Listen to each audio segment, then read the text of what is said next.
and our country is safer because of what they do. Traditionally, the subcommittee has only received a budget defense from the Attorney General on behalf of the entire Department of Justice and the Director of the FBI. As the chairman of this subcommittee, I've had the opportunity to meet with many dedicated professional law enforcement officers and staff at ATF, the DEA, FBI, and United States Marshal Service.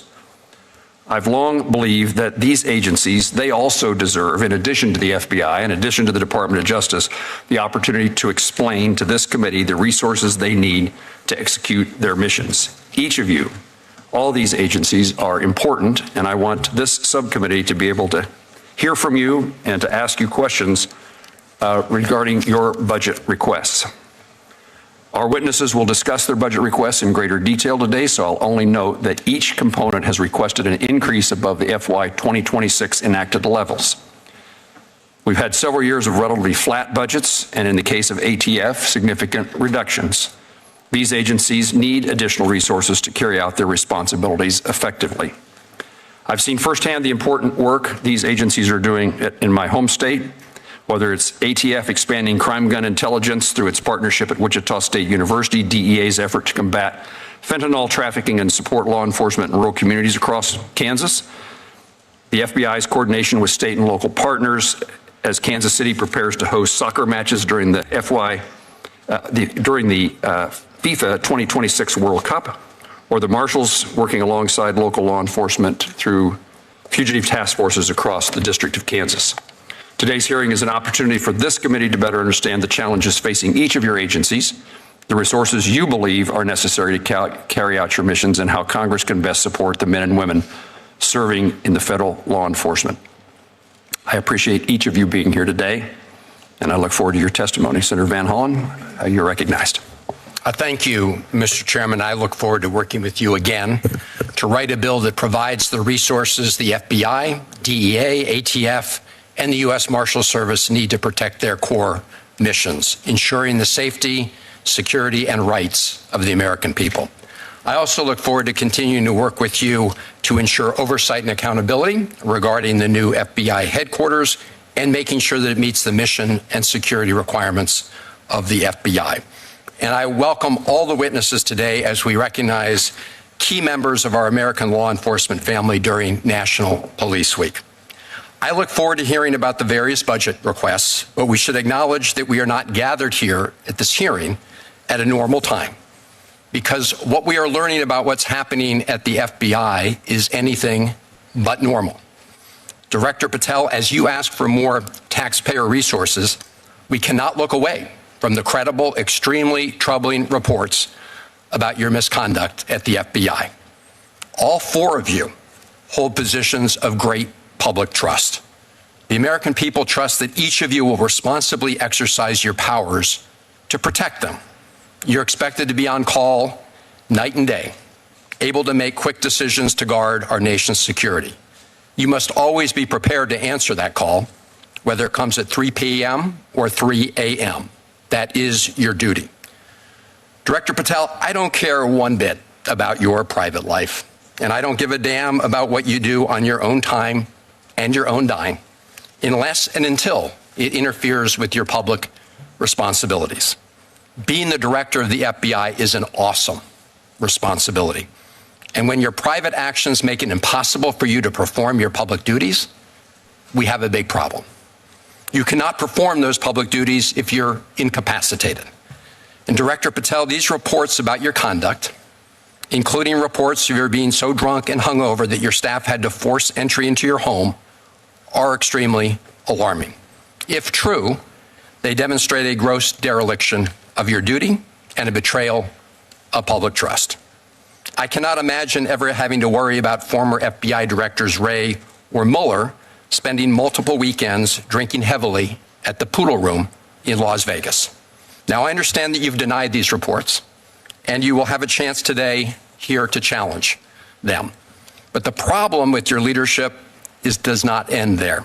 We're also witnessing a litany of other abuses, political firings of trusted career agents whose only fault was following the facts and the law.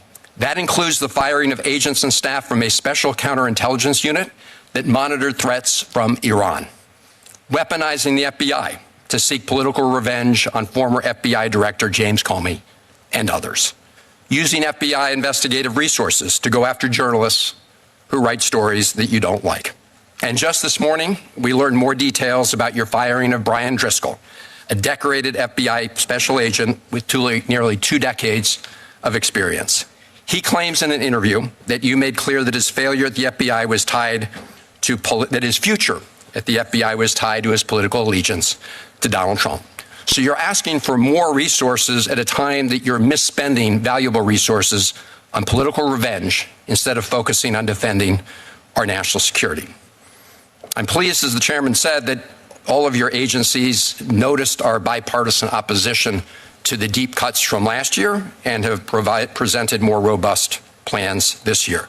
There are still major gaps to be addressed. One notable example among the DOJ programs is the elimination of the Organized Crime Drug Enforcement Task Forces. As I understand it, DEA was oddly sidelined in this process. I'm also concerned about diverting resources away from core missions of each of your agencies to fuel President Trump's mass deportation agenda. Trump told us he was going after the, quote, worst of the worst who posed a danger to our communities.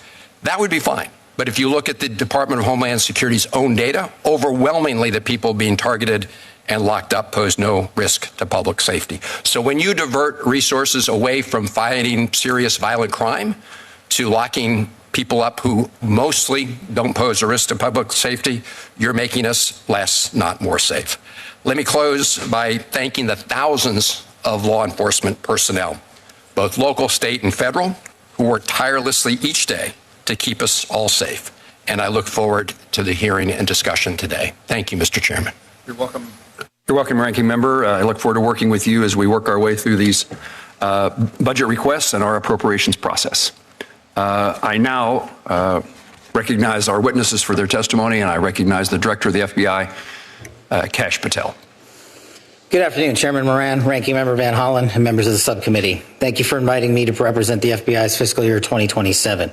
It's an honor to represent the 36,000 men and women of the FBI that serve around the country and around the world, especially during Police Week. Director, would you pull the mic closer, please? Of course. Thank you.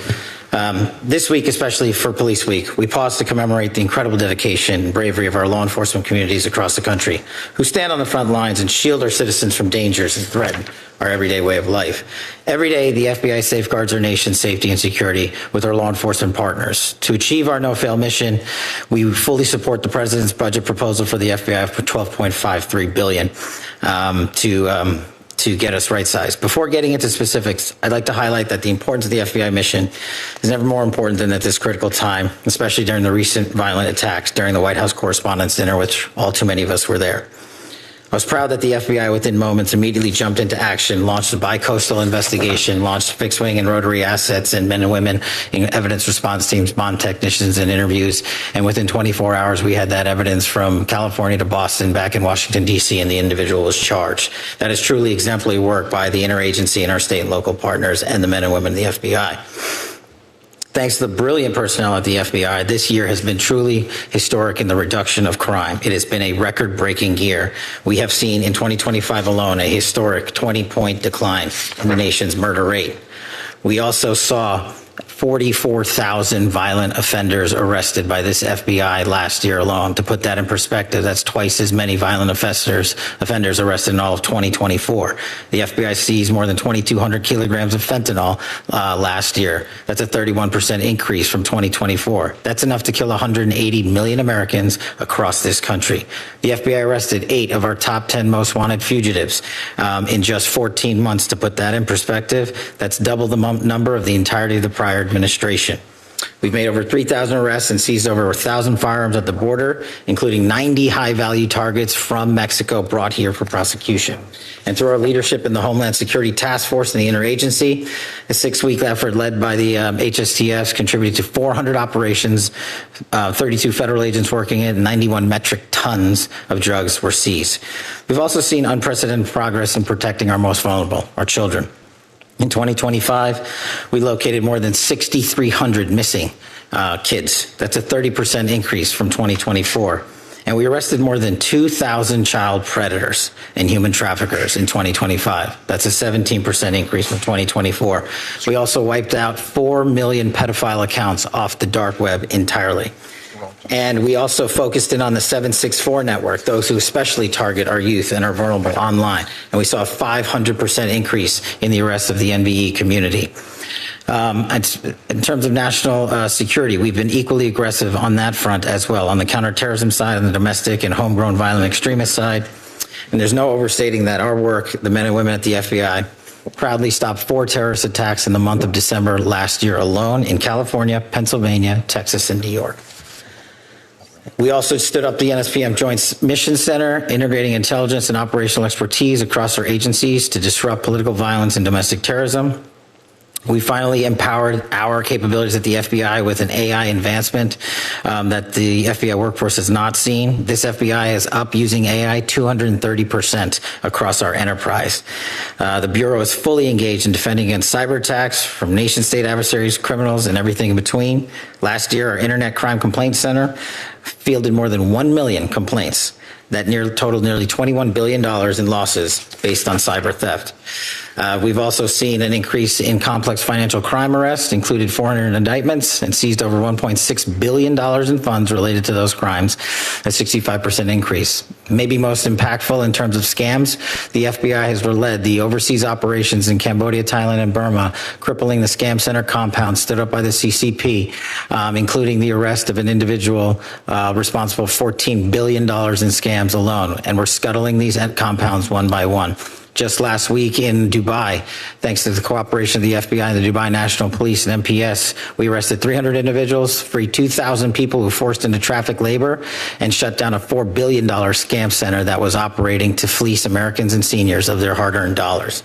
The FBI's unique authorities on these front lines show that we're defending the homeland. Just last month, we extradited Zhu Zhuwei, one of the top 2 cyber hackers from Italy. They say we couldn't get him. They thought the CCP was going to get him, but now he's here in prison. Our work collectively on the counterintelligence mission speaks for itself. 43% more counterintelligence arrests in 2025 than all of 2024 from China, DPRK, Russia, and elsewhere. And as you noted, Mr. Chairman, we are busy getting ready for protecting Americans from every event of the Olympics, the World Cup, the F1, the Super Bowl, as we drive into 2028. But this summer, all eyes are focused on the World Cup, and the FBI and DHS stand ready, learning from our valuable experiences and focusing on a 14-month lift to ensure everybody is taken care of when they visit our country for this World Cup event. Lastly, we have secured record-breaking achievements to include task force officers from around the country, including deputizing our own officers, reducing the task force officer pipeline from 14 months to 60 days, allowing men and women in law enforcement to work together at speeds that have never been delivered before. With your continued support, this FBI stands ready to continue this great work, and I stand ready to answer any and all questions from you. And categorically, Mr. Vice Chairman, when you say there's credible reporting, just because you say it's credible doesn't make it so. This FBI is doing a historic level of crime reduction across the country. I'm proud to lead it. And if you want to cite media reporting to discredit the men and women of the FBI, go right ahead. The target's right here. The mission has never been more successful. Administrator Terrence Cole, Drug Enforcement Agency. Chairman Moran, Ranking Member Van Hollen, and members of this subcommittee, thank you for the opportunity to appear before you today. It's an honor to be here during National Police Week when we recognize the men and women of law enforcement who have given their lives in the line of duty. I appreciate your continued support of the Drug Enforcement Administration and nearly 9,000 professionals who carry out the mission across the United States and around the world. As a law enforcement veteran of more than 30 years, I come before you with a straightforward message. The threat we face today is unlike anything we've seen before. The DEA's mission has never been more urgent. Fentanyl continues to kill Americans at alarming rates. It's not just another drug threat, it's a weapon of mass destruction. Measured in American lives lost every day, it's produced and distributed by transnational criminal organizations that have industrialized death for profit. The Sinaloa and Jalisco New Generation cartels, now designated foreign terrorist organizations, are driving this crisis. They operate as a global enterprise. They use sophisticated supply chains, financial networks, and technology to move poison into our communities. They are well-funded, highly adaptive, and relentless. We have to be just as relentless in our response. And DEA is leading the fight. We're taking the fight directly to these organizations with aggressive, intelligence-driven enforcement. Our focus is clear: target leadership, break their command and control, disrupt supply chains, hold accountable those who profit from the addiction and death, including the global networks that supply precursor chemicals to make fentanyl production possible. And we are delivering results. In one recent coordinated surge, DEA and our partners made more than 600 arrests.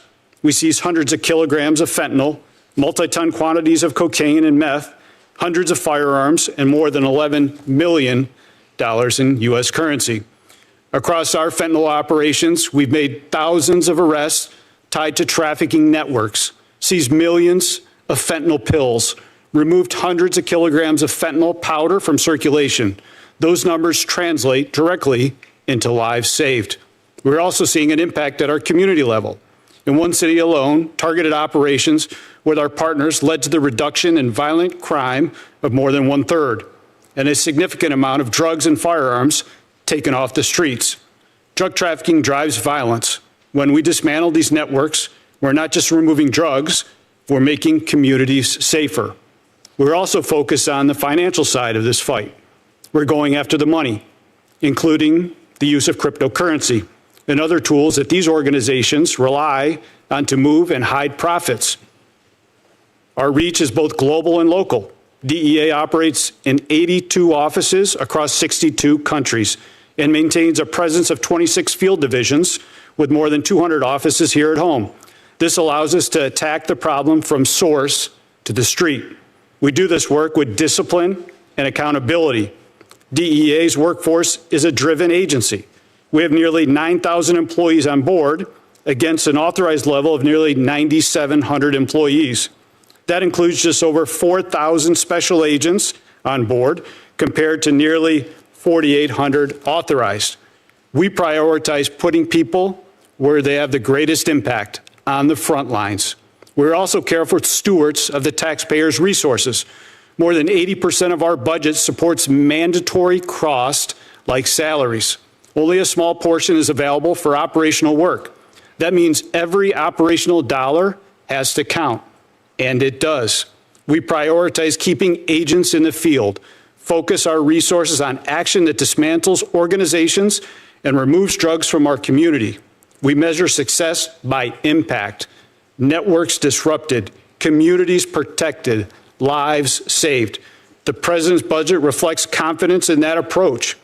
It supports DEA's mission, our results, and our stewardship of resources entrusted to us. At the same time, the threat continues to evolve. These organizations move fast. They exploit global supply chains, digital platforms, and financial systems. To keep the pace, DEA has to strengthen its capacity in intelligence, data, and technology. This means giving our agents and analysts the tools to connect information, identify networks, and act quickly. It means improving how we share intelligence with federal, state, local, tribal, and international partners. And it means making sure our workforce has what it needs to do the job. This is about enabling investigators to get out from behind the desk and onto the streets, where they have the greatest impact. Our mission is simple: protect Americans and save American lives. We do this by enforcing the law, dismantling organizations driving this crisis, and working with our partners across the country and around the world. The men and women of DEA understand what is at stake. They see it every day. They carry out this mission with professionalism and purpose. With your continued support, we will stay on the offensive. We will keep pressure on the cartels. We will continue to disrupt networks driving the fentanyl crisis. And we will continue to protect Americans with the resources you entrust to us. Thank you, and I look forward to your questions. Thank you, Administrator. Now, Director Seralta of the United States Marshal Service. Director. Thank you, Mr. Chairman, subcommittee members. Good afternoon, and thank you for the opportunity to testify on behalf of the United States Marshal Service fiscal year 2027 President's budget request. The United States Marshal Service occupies a uniquely central position in the federal justice system. While protecting the judiciary, we're also the enforcement arm of the federal courts, involved in virtually every federal law enforcement initiative. Further, we are the federal government's primary agency for fugitive investigations and have the broadest arrest authority among federal law enforcement agencies. The U.S. Marshal Service has been at the apex of federal judicial protection, investigation, and enforcement with vast mission responsibilities such as witness protection and prisoner management as well. The United States Marshal Service is unique from all other agencies and has no control over the workload for our primary mission: protecting, defending, and enforcing the American justice system. For example, we cannot control the number of threats to our protectees and the subsequent required protection details. Prisoners that enter our custody cannot be controlled.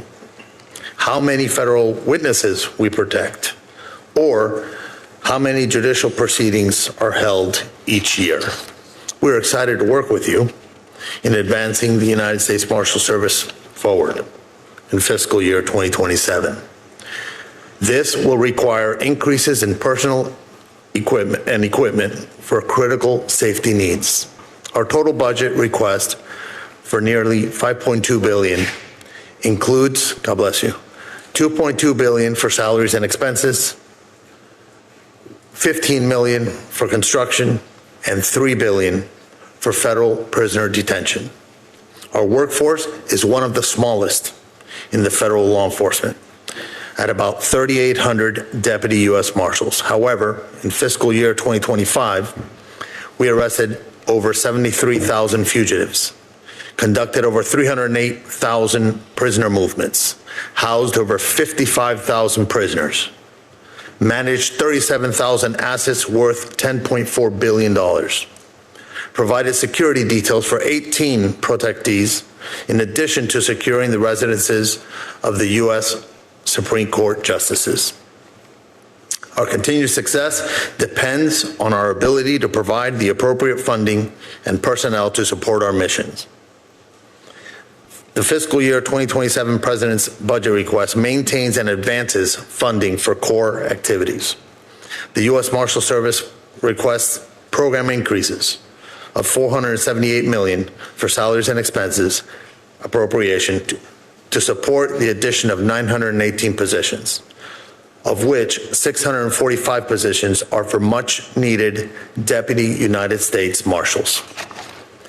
The budget request increases funding for judicial security and protective operations, establishes a protective equipment program, provides permanent resources for safe task forces, expands immigration enforcement, right-sizes fugitive task forces, and institutes a cyclical replacement of vehicles.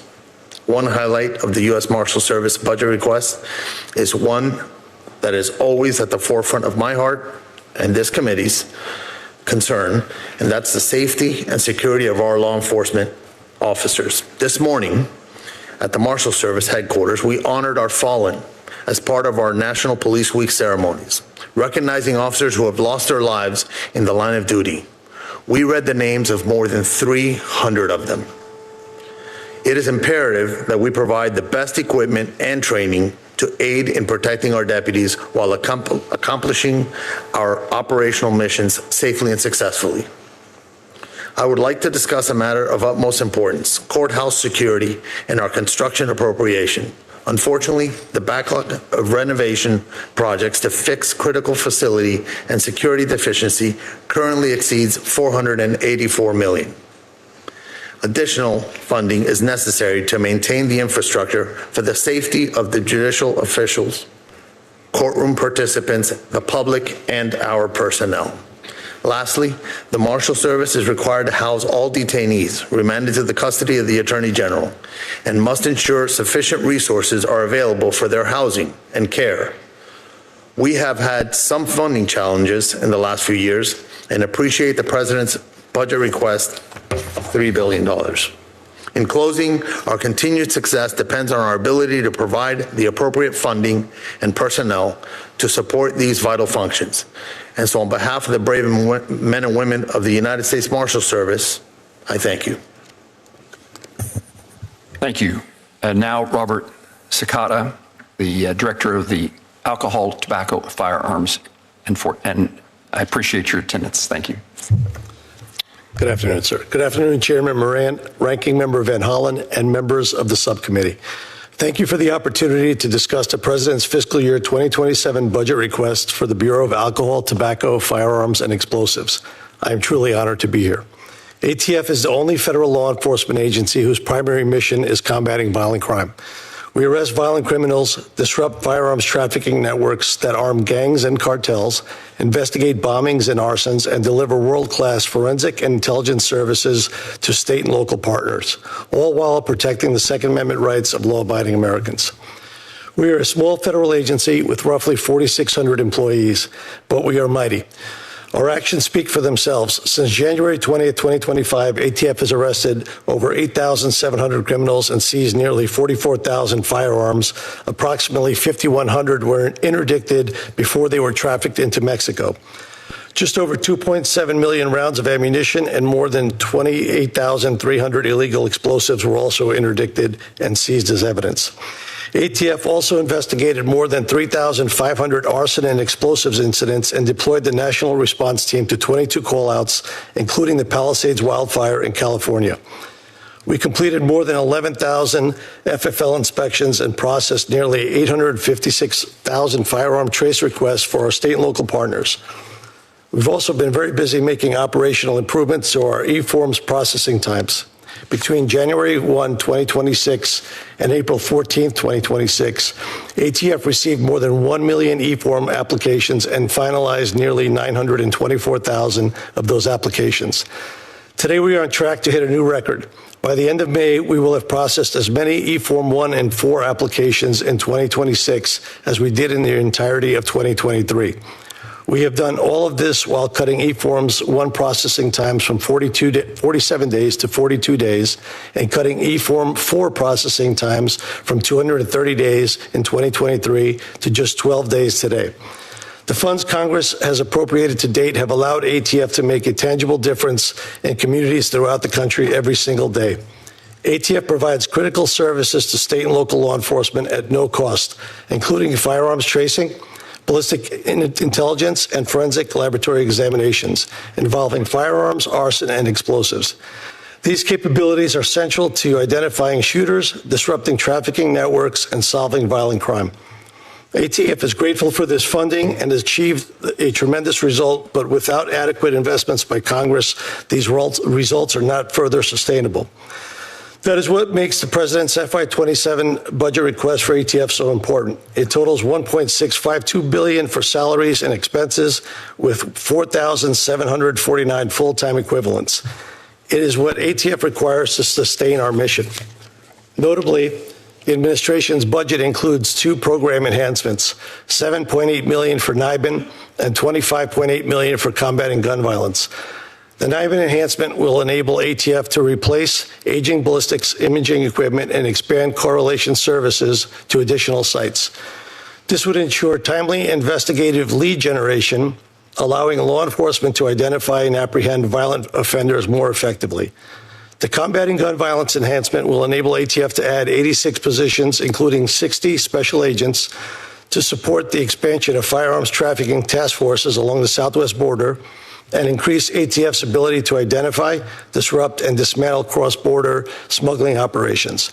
If enacted, the administration's budget will enable ATF to sustain core capabilities, modernize critical infrastructure, and continue providing and expanding access to services for law enforcement partners, allowing us to continue focusing on our unique mission of combating violent crime. The Senate has been a staunch supporter of ATF's mission. I'm deeply grateful for that. I look forward to continuing to work together. I thank you all again. I look forward to your questions. Director Sakata, thank you very much. We'll now begin with a round of questions, and I'll begin with you, Administrator Cole. I just returned from a visit to China, where in conversations with Chinese leaders, we again push the issue of precursor chemicals and their import to Mexico and ultimately the drugs to the United States. I've also been to Mexico and met with the leadership there to encourage them to discourage China from continuing to import those precursors. What's the DEA? What are you doing as the administrator to engage those foreign partners in China as well as other places, India, for example, to break down this supply chain? Senator, thank you. And DEA is laser focused on targeting and disrupting the supply chain out of China as well as in India. We've held 2 bilaterals this year with Chinese officials, one at DEA headquarters and the other one at our Rocky Mountain Field Division. We continue to work on the ground in Beijing, China, with NCB, the National Control Board in China, as well as MPS, the Ministry of Public Safety. We continue to stay engaged. We continue to target the Chinese organizations that are sending this precursor chemicals into Mexico for the manufacturing of fentanyl to come across our border. We will continue to stay on our front foot. We will continue to target. We will continue to work with U.S. Ambassador David Perdue on the ground in China, who's been a tremendous advocate on the ground, not only for all federal law enforcement, but for protecting American citizens in our country from this danger of the precursor chemicals that continue to flow into Mexico and into Colombia. Administrator, how do you evaluate the interest, the willingness of the Chinese officials and other foreign countries, their leadership in actually assisting in keeping the precursors out? And at the ground level, we're working extremely well. I think there are still barriers that are in place. I know the president's visit this week will be fruitful as we continue to stay on the offense when it comes to protecting Americans to this precursor chemicals that continue to flow into Mexico and China. The Mexican authorities have stepped up their game with bilateral cooperation. I think everybody at this table has seen an increase in the cooperation with Mexico, but we need more. We can only determine the effect when we start to see the decrease in Americans that are dying at the hands of this poison that is coming out of Mexico, but is being fueled by China and India. Thank you for your efforts, and I look forward to results. Director Serralta, you are the second U.S. Marshal I ever met in a visit to Florida when you were in the District of Florida, and I appreciate the hospitality you extended to me, 3 years ago or so, as I tried to learn about the Marshal Service in this capacity I hold on this committee. You mentioned infrastructure at courthouses. I've taken an interest over the years in the Commerce Justice Science Subcommittee working to provide additional resources for judiciary security. And that has included security operations, courthouse security, protective details, and threat response capabilities. We've also worked to provide legislation so that information can be removed from websites regarding members of the judiciary and their families. You mentioned another aspect of this in your testimony, and that's about infrastructure. I leaned back to my staff to ask if this subcommittee has jurisdiction over infrastructure at courthouses, which I didn't necessarily think we did, but we do because it comes out of your budget. So I wanted to give you the chance to highlight, for me at least, what's the current circumstances that our judges and court officials face in regard to threats, and if you want to re-highlight for us the things that we might do to be helpful to make their persons more secure. Thank you, Senator Moran. It was a pleasure to have you in Florida. I hope to do that again sometime. You did that never knowing that you were going to be the director of the U.S. Marshals I did not know Service, I that. assume. Correct. So our judicial security protective operations is due to with the president's budget to have an increase of $34.6 million. And that's going to strengthen and expand the protective operations mission by adding more dedicated teams and allow the USMS to surge resources when threats necessitate enhanced judicial security. But you bring about the question about the construction backlog, which I mentioned in my opening. The construction backlog is $484 million, and that it includes $30 million of it for prisoner elevators. So anytime we have to take a prisoner through a different elevator or up the steps, we risk the prisoner injuring himself or someone being injured by having the prisoner walking in unsecure locations. So it is a serious concern. It is something that I believe goes to the judicial security as a whole. The Marshal Service mitigates and we triage what areas we work with first with the input of the judiciary. You would take just one more minute before I turn to Senator Van Hollen. What threats, what's the significance of the threats members of the judiciary and their court officers face today? Is it changing? So for the last several years, there's been an increase in threats. Any threat that is a viable threat to a judge, to us, is serious business. It's something that we will investigate and arrest individuals and seek prosecution on. So there has been an increase in threats. It's been over the past several years, and it's fueled primarily by social media, where folks can be brave on the internet, yet when we go meet up with them, they're not so brave. Thank you. Senator Van Hollen. Thank you. Director Cicada, you hold a position of public trust. Do you agree that you should lead by example and be held to at least the same standard of conduct as you expect of ATF agents? Yes, sir. And would you agree that if one of your agents was unable to perform his or her duties because of excessive drinking, you would need to take corrective action or disciplinary measures? Yes, sir.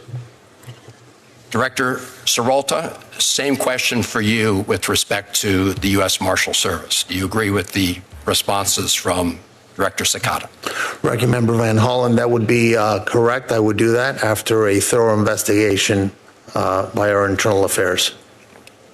Administrator Cole, same question to you with respect to the DEA. Yes, sir. I would echo what Rob and Gaddy have said. After a thorough review by our OPR, Office of Professional Responsibility, yes, sir. Director Patel, do you agree with these three gentlemen? Yes, sir. The FBI. So you agree, Director Patel, that if one of your agents was unable to perform his or her duties because of excessive drinking, you would need to take corrective or disciplinary action. You agree with that statement? We would implement the inspection review process, just like these other agencies have their own internal investigations, and complete that review. As I said in my opening remarks, I really don't care about your personal life so long as you are able to perform your public and official responsibilities, which are awesome responsibilities. Multiple reports, including reporting by The Atlantic, have alleged episodes of excessive drinking, unexplained absences, and behavior that concern current and former FBI and DOJ officials. You have publicly denied those allegations and filed a defamation lawsuit. So today, as you testify before Congress, is it your testimony that those allegations are categorically false? Unequivocally, categorically false. So there have been no occasions during your tenure when FBI personnel were unable to promptly reach you? Absolutely not. You can ask my entire workforce. They hear from me at every single hour of the day, as do these great gentlemen here, as do the men and women of the interagency and state and local law enforcement and the White House.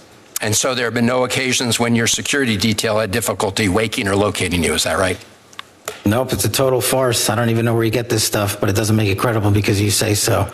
I'm not saying it, Director Patel. It's been written and documented. You are literally saying it. No, I'm saying that these are reports, Director Patel. No, and unlike your baseless reports, the only person that was slinging margaritas in El Salvador on the taxpayer dollar with a convicted gangbanging rapist was you. You know, the only person that ran up a $7,000 bar tab in Washington, D.C. at the lobby bar was you. So the only individual in this room that has been drinking on taxpayer dime during the day is you. Director Patel, come on. These are serious allegations that were made against you. They're in a Allegations lawsuit are that you false. filed. You drinking margaritas with a gangbanger actually, is true and on it video. just goes to show you You don't- running a $7,000 this bar tab at the lobby bar Director Patel, has been filed by your own this office. goes to drink show- during the day. That's Chair- you. Mr. This is Chairman- the ultimate example of hypocrisy. Chairman- I will not be tarnished by baseless allegations let me and ask fraudulent the statements questions. from the media. The fact that you mentioned that indicates you don't know what you are talking about. Now, here, Director The only thing I Patel- know is you're the one drinking margaritas with felons. Actually, that's a false statement, and I'm asking you about your statements. I've answered that. And I'm asking you about a particular report. And It's not a report. Your testimony is, so let me ask you this.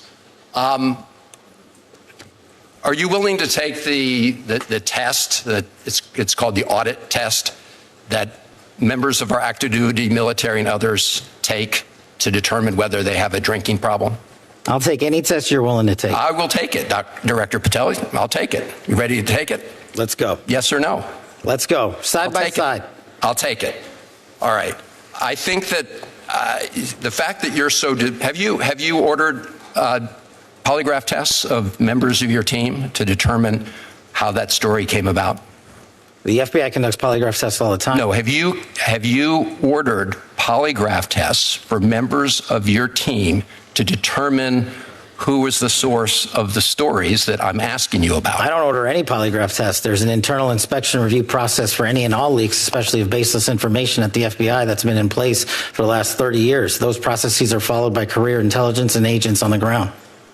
So I'll take that as a yes, since you said that these were unauthorized disclosures. I have another round of questioning regarding your firing people who were important to gathering intelligence with respect to Iran, but I'll wait for my second round. Thank Sure you, thing. Chairman. Senator Collins, we're pleased to have the chairwoman of the full committee with us. Thank you very much, Mr. Chairman.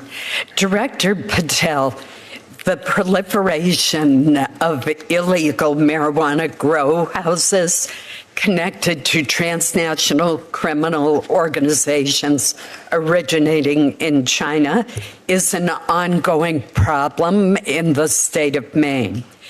A DHS memo in 2023 estimated that Maine had as many as 270 Chinese-backed illegal marijuana operations, producing up to an estimated $4.3 billion in illicit revenues. Since then, thousands of pounds of illegal marijuana have been seized, primarily because of the tireless work of our Maine sheriffs and local law enforcement in Maine. One other side effect of these illegal grow operations is they usually destroy the houses in which they're located, which exacerbates the housing shortage in my state. Last year, you testified that the FBI would be sending more resources to the field, specifically to Maine, to combat these dangerous operations. I speak with Maine sheriffs frequently about this problem, and they have reported some improvement in federal interest and participation. For example, federal support has been critical to track money laundering, which is often linked to these operations, and in providing interpreter services to question individuals who are arrested, who often appear to have been trafficked and forced to work and live at these sites under hazardous conditions and don't speak English. Bring me up to date on how the FBI is working to address these dangerous grow houses that are operating not just in Maine, although we're a particular target, but Oklahoma, California, and other states as well. It's essential that we have support from FBI, from DEA, from Treasury. This has to be an all-of-government effort to close these operations down. Senator, I couldn't agree with you more. And what we did, since you and I we've spoken in between you last year in this hearing, but the HSTFs that we stood up, the Homeland Security Task Forces that we stood up in 59 locations across the country, co-led by DHS and FBI, have specifically targeted the marijuana grow house operations, especially tied to the Chinese. There's two problems there. The Chinese nationals that are doing most of the criminal activity related to the grow houses have either severed ties or covered their tracks very well, and has led us to be unable to determine their direct connectivity. I'm not saying it doesn't exist back to mainland China. That's kind of their MO on how they do, whether it's grow houses or any other criminal activity. So what we're doing with the HSTFs is reverse engineering those programs, taking down the grow houses, whether they're in Maine or Oklahoma, and tracing their banking records and their financial statements to see what we can do with the sanctions program overseas and shut down the financiers of these operations. Do we know where the money is going to? Some law enforcement officers in Maine believe it's tied to the fentanyl trade.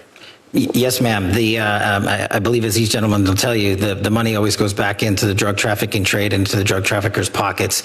And so we're not seeing, I'm not saying it doesn't happen, what we're not seeing yet is the money directly being shipped back over to mainland China and the CCP from these grow house operations.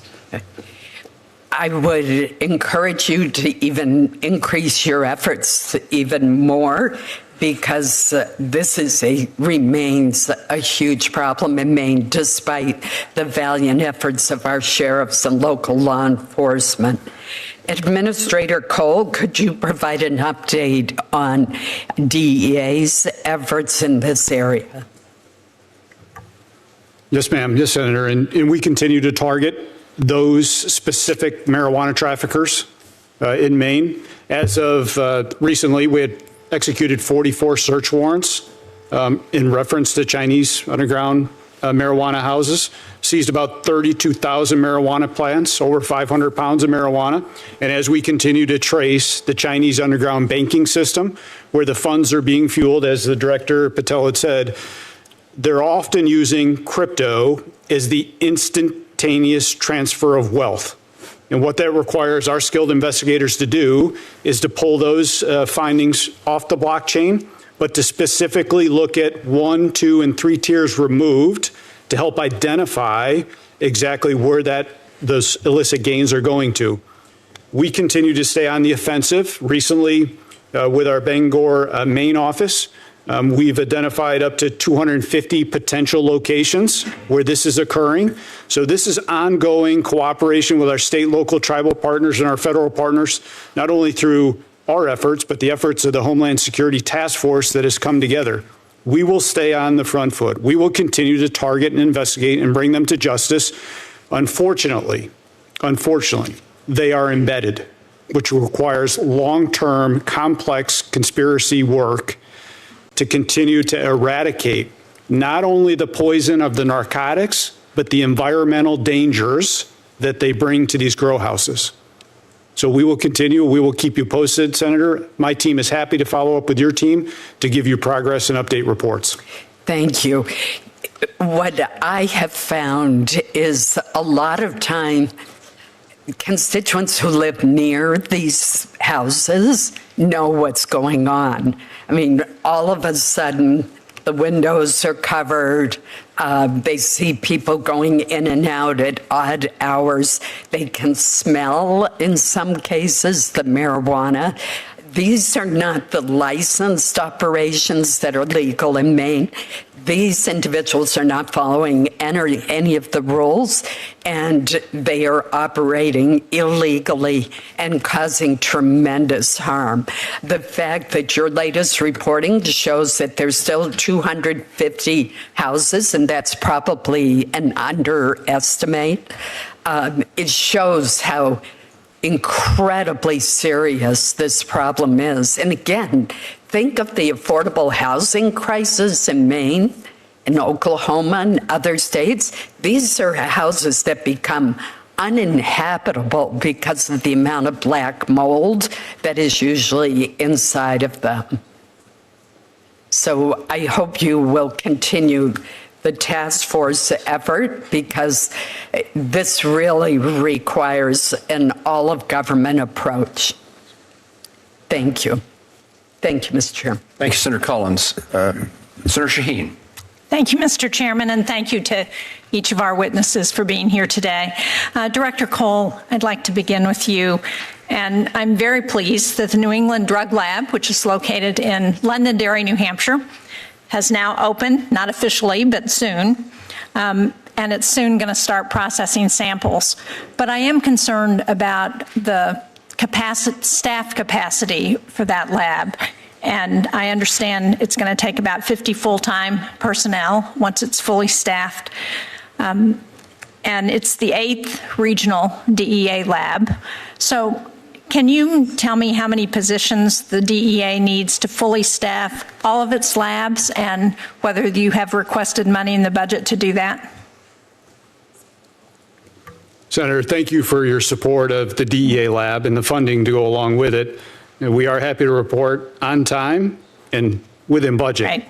Two things you often don't hear in government, but on time and within budget. We are looking forward to being the subject matter experts in building that capacity there. Chemists, fully on board. We are ready to go. We are currently hiring the fingerprint specialists that are going to be required, but we're committed to have that lab fully staffed to service the men and women of local, state, and tribal law enforcement as they continue to identify new synthetic strands of opioids that continue to arrive in the United States from Mexico that are being fueled by China.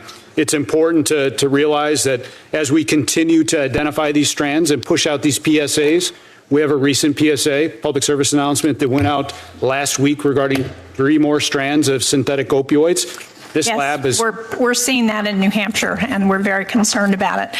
But so you're comfortable that the money that you've requested in the budget would fully staff not just our lab in New England, but all of the other 7 labs? Yeah, so the great thing about DEA with the chemists, they are the highly fully staffed core series at DEA at almost 97%. We have a class in session right now of 17 more chemists coming on board. So I'm very confident that we are going to be staffing levels at 98, 99% Right. within the next few months. Yes, ma'am. Well, thank you. That's very good news for us, and the New Hampshire delegation is interested in being helpful in any way we can. Director Seralto, I know that you said that at the Marshal Service, you can't really control much of the work that you have to do, that you have to handle whatever comes your way, but you can control what you request in your budget. And I noticed that your budget request increased funding of more than $152 million for immigration-related activities, but only, I think you said, $34 million to increase judicial security. And I am concerned that, given the increase in criminal activity against our federal judges, that, as you point out, the threats to them are problematic. So can you talk about why the dramatic increase in immigration funding, but only, about a quarter of that to handle judicial security, when that's a major aspect of the work that you all do? Thank you, Senator Shaheen. I appreciate that question. So our immigration ask for $152 million expands the USMS's participation in the Homeland Security task forces, whose mission is to disrupt transnational criminal organizations.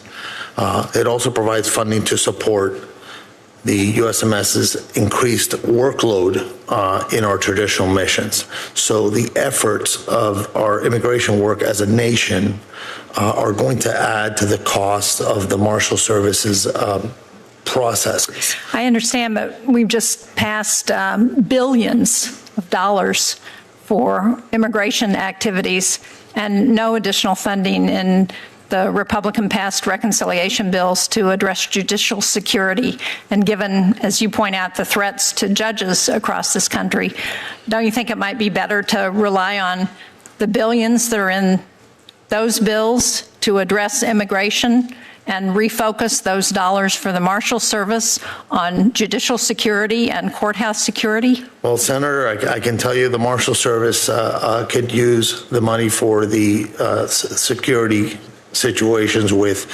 our backlog in construction. That is a big number. That's $484 million.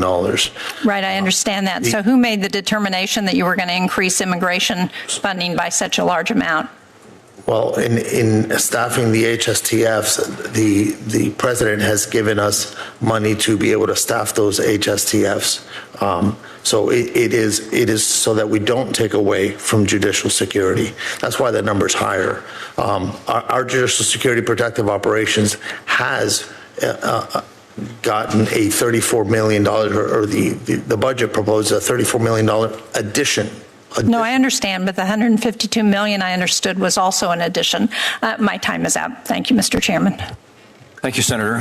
Senator Graham. Thank you. Mr. Cole, what would you say to anybody who wanted to abolish the DEA?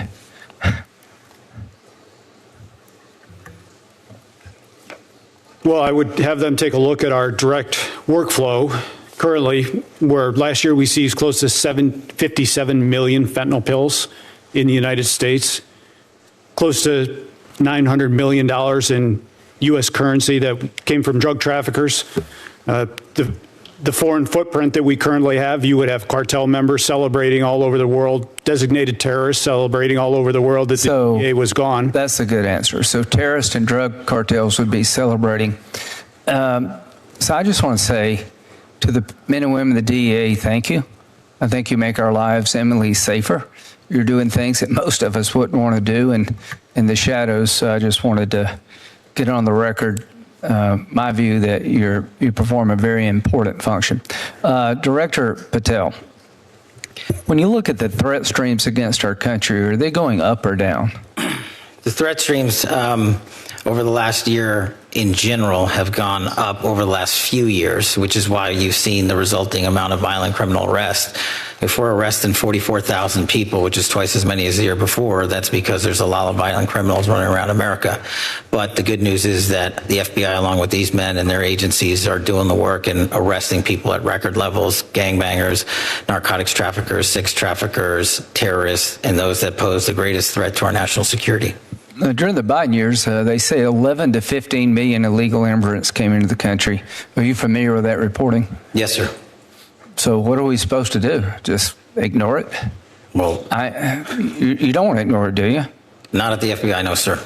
Good. I mean, if you had 11 to 15 million people coming in illegally, you'd want to push back. Do you agree with that? Absolutely. We have pushed back. Actually, we've reduced violent crime in every one of our 50 states by an average of 10 points. Yeah, so you got to plus up the resources to deal with what happened, what I would consider a virtual invasion of our country by illegal immigrants. And to all of you on the front lines, thank you. I mean, the idea that we wouldn't want to do that astounds me. I mean, we got to get, control over our country again. Director Patel, when it comes to systems, do you think the country would be well served to have a law like I'm proposing called Logan's Law that would require states to report to the Attorney General of the United States the results of all cases involving violent crime where you could get 6 months or more, to include the charge and the plea bargain so we'd know better about soft on crime prosecutors and judges? That bill is critical to providing the information that we at the FBI house at our Criminal Justice Information Center, CJIS property in West Virginia. We are only as good as the data we're given. We don't go out and proactively and legally obtain that data from our partner enforcement agencies across the country. So you would support Logan's Law requiring that to be done? We need it. Yeah, I think so too. And the man who in Cambridge, Massachusetts, who shot at a bunch of drivers, he had a long criminal record. Are you familiar with that? Yes, sir. As a matter of fact, while he was on probation, he shot at police officers and not much happened to you. You're familiar with that? Yes, sir. Do you agree we need to break the cycle of catch and release and looking the other way when it comes to violent crime in this country? I think catch and release is the #1 cause of recidivist violent crime in the history of the United States of America. Okay. When it comes to the FBI, how's morale? I'm Sorry? How's your morale at the FBI? Morale has never been better. When I go across the country and I talk to the line agents and the intelligence analysts and professional staff, I travel around the country, I talk to our state and local partners. They tell me one thing resoundingly: we're finally going to do the work that we were asked to do with the resources that we needed to get the job done. And that's what this administration is focused on. And that's why you're seeing the results that we talked about.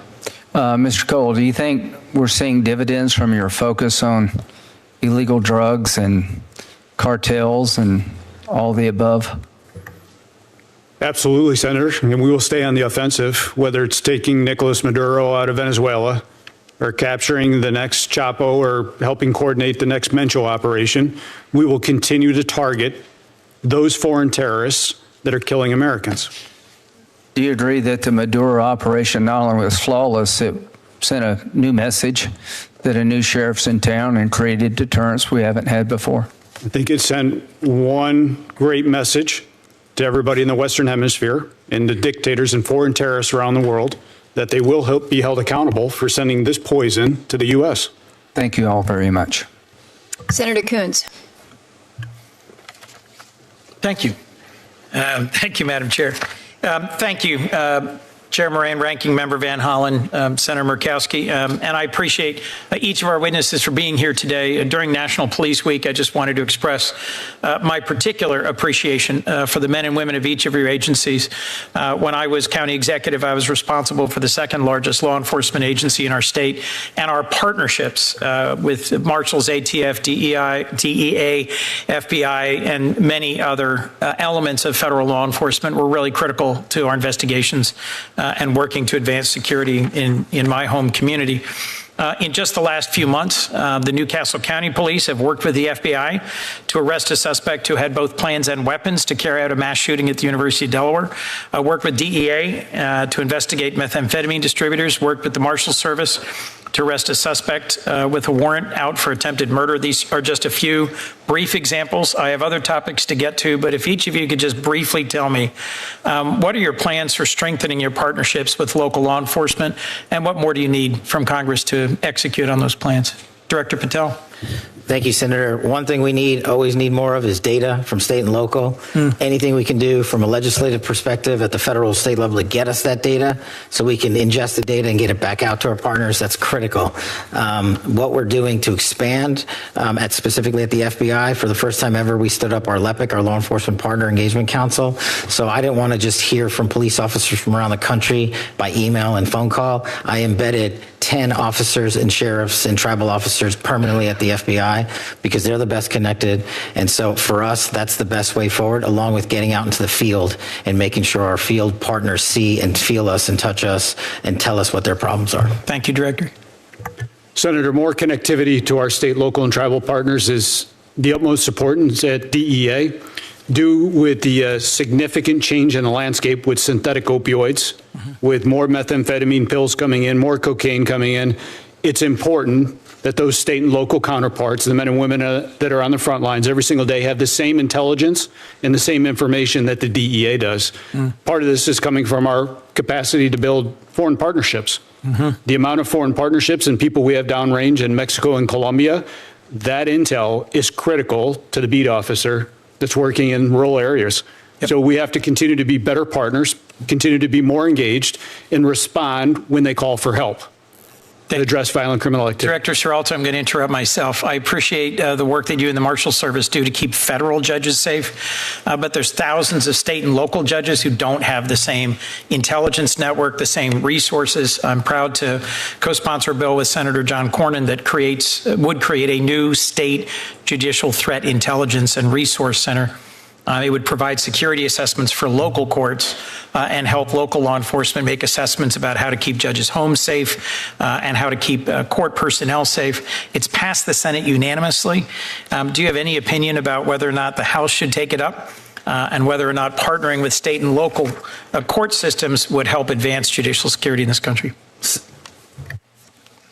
Senator, thank you. Thank you for your work on that. My opinion will be is that any judge that we can keep safe, whether it be in state or the federal bench, we should keep safe. To that end, I'll tell you, judges make decisions that are life-changing sometimes to themselves. So 50% of the time, someone is upset with the judge's decision, right? Yep. Whether they win or lose. And that's something that we need to keep in mind. The justices, judges, the judiciary are the pillars of our country. I look forward to working with you on protecting and promoting judicial security. Director Patel, reauthorization of Section 702 is something I've previously grappled with, but we've not heard at all from officials from the FBI or the other intelligence agencies testifying about the proposed 18-month clean extension. Were you invited by Chairman Grassley to testify before our committee about Section 702? What I recall, Senator, is that we in the FBI team have been providing briefings pursuant to the chairman's request. So we've done at least a dozen in the Senate and at least half a dozen or more in the House, including myself and Director Ratcliffe personally. Okay. I have not participated in or benefited from any of those briefings. And doing oversight on the reforms that were put in place and how closely they're being followed is critical to my concluding whether or not I'll vote for an extension. Director, I have to ask you one last question. You attended the Olympics in Milan. How much did your trip cost, and to what extent did that help you carry out your mission as director of the FBI? I greatly appreciate the question, Senator. As you know, the FBI and DHS are responsible for the security of the Olympics, the World Cup, the F1, the Super Bowl, and everything else. We had 250,000 Americans travel to Milan. We're proud that we stood up our jock there and had zero major security incidents involving American citizens. And what we did was we purposely planned that trip around the Olympics because, as I mentioned in my opening, the top cyber criminal from the CCP was housed in Italian custody. While there, we were able to work an agreement, an arrangement to have that individual expelled from Italy instead of going back to China, like has so often happened in places like Serbia. Mm-hmm. And so we accomplished that mission, and we kept it quiet, and that individual was returned to America 2 weeks ago. I was concerned that just before we went to war with Iran, a whole group of FBI agents were terminated, about 10, who were reportedly analysts with expertise in handling Iranian counterterrorism, fluent in Farsi, long experienced. I know there's ongoing litigation, but have you replaced them? Was there a reason for their dismissal? Do we have the capabilities we need to protect the United States while there's an ongoing war in Iran? The public reporting as to the reasons for their dismissal I found deeply troubling. Well, as I've addressed earlier, I don't believe the public reporting is accurate. What we did do for the first time in FBI history is stand up the Iran Threats Mission Center that is housed inside the FBI with our Iran experts, including intelligence and analysts and agents, and we have seen a 47% increase in the arrest of Iranian spies. Do you disagree that there were 10 Iran specialists dismissed right before the war began? Yes. Senator Haggerty. Thank you, and I want to thank all of you here today to testify, and particularly I want to thank your staffs for what they do for our nation, and more importantly, I want to thank you from the people of Tennessee, specifically what you've done for the people of Memphis. Just very, very much appreciate your efforts. I'd like to talk with you all about how this administration is making Americans safer, and how it's demonstrated its capacity through its transformative impact on crime in a great city, Memphis, Tennessee. Memphis boasts a rich cultural history, wonderful people, and community leaders that are dedicated to their city. It's a hub for major logistics and medical device manufacturing, and it's now also home to advanced technologies like XAI. But it's been troubled by serious violent crime. Director Patel, I remember in December of 2024, we had a conversation about how Memphis needed an all-hands approach to deal with this situation. And I asked you at that point, when you were contemplating coming in to run the FBI, if we could get help from the world's most sophisticated law enforcement agency to revitalize the city of Memphis. And you were overwhelmingly supportive of that, and I can't tell you how much I appreciate it. In fact, I was so honored to host you in the spring of 2025 in Tennessee as we let unfold the plan that would actually help rescue Memphis. And it later became the Memphis Safe Task Force, but it started out under the radar with the efforts that you put in place. And I thought I would just get you to expand for the benefit of this committee, the efforts of the task force, how it was ultimately supported and how it laid the blueprint for, again, becoming the Memphis Safe Task Force that we've seen today. Well, you're absolutely right, Senator. It was an interagency lift by the task force that's led by these gentlemen here on this committee, working relentlessly to safeguard not just Memphis, but places like Washington. But I thank you for highlighting the FBI's work. Before the task force was stood up, the FBI launched Operation Viper and Operation Summer Heat. And what we did is launch and deploy and surge assets across the state of Tennessee, but specifically in Memphis, to cripple the localized street gangs, the firearms capabilities, and drug trades that were just everywhere. And for those that don't know, I know you know it, Memphis had the highest per capita homicide rate in the country. And now we've reduced that by, I think, 54%. Yeah. So what we did was we set the ground. We set this phase 01 operations with the FBI on the ground. And thanks to the brilliant leadership of Director Serralta and the President's task force, we completed that mission. We're doing Operation Viper in 24 separate states because we want to replicate what we did in Tennessee to everywhere else. And so we're welcome to partner up with anyone that wants to replicate that. I applaud that. I'd just like to say, though, I've seen the great success, and I know more to come, but to make certain that it's permanent, Director Patel, I want to make certain that you've got the resources and the flexibility that you need from this committee to make that happen. Anything that you'd like to advise us that you'd like to see to achieve that objective? Well, thanks to you and the leadership in Tennessee, we just opened up our new office in Memphis to permanently assure the citizens of Tennessee that we're not going anywhere. And the budget request enhancements that we've put in place will allow us to hire the agents that we need to fill those billets across the country. Yeah, that's a nice reversal from previous policy. Thank you. And thanks for all of the effort. Director Serralta, I'd like to turn to you. Certainly things didn't stop with the FBI's crime task force. That effort laid the groundwork for the president to issue an executive order establishing Memphis safe. Director, given your direct involvement, can you walk me through the results of Memphis Safe Task Force from your perspective and where you see it going from here? Thank you, Senator. Thanks to your support and that of your colleagues and local government there as well. It's been highly successful. So the president's decisive action in Memphis proves that when federal government partners with local government leaders, we can turn the tide against failed experiments in criminal justice reform and make America safe again.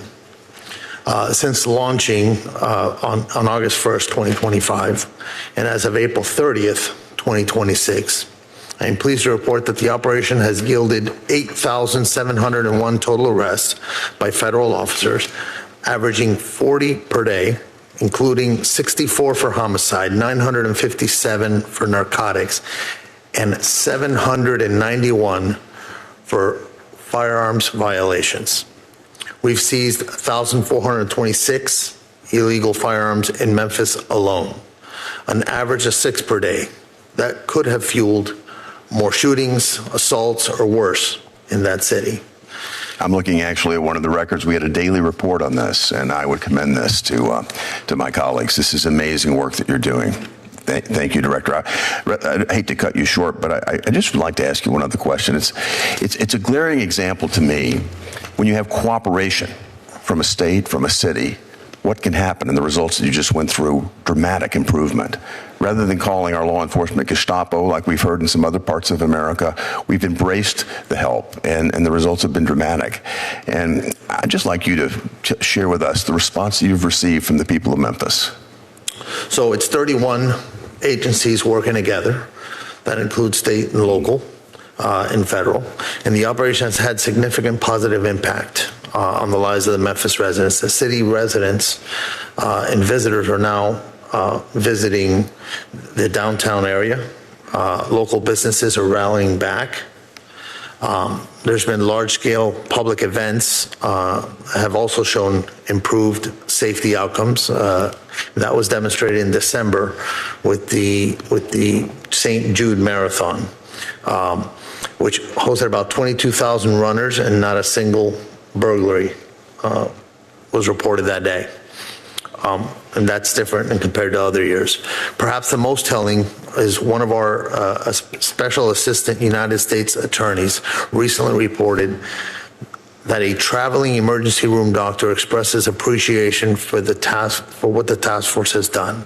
He said that in recent years past, he would have approximately 3 to 5 gunshot wound victims per shift. And now he sees an average of 1 gunshot victim every 3 or 4 shifts.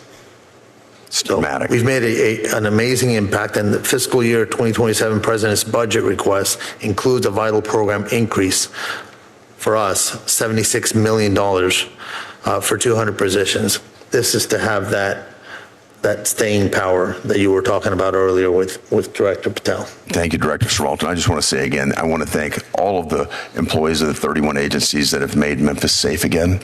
It's an example that I hope my colleagues here on the committee will look to and say this is a true example of where cooperation can make a difference here in America, and you have transformed a city for us. Senator Murray.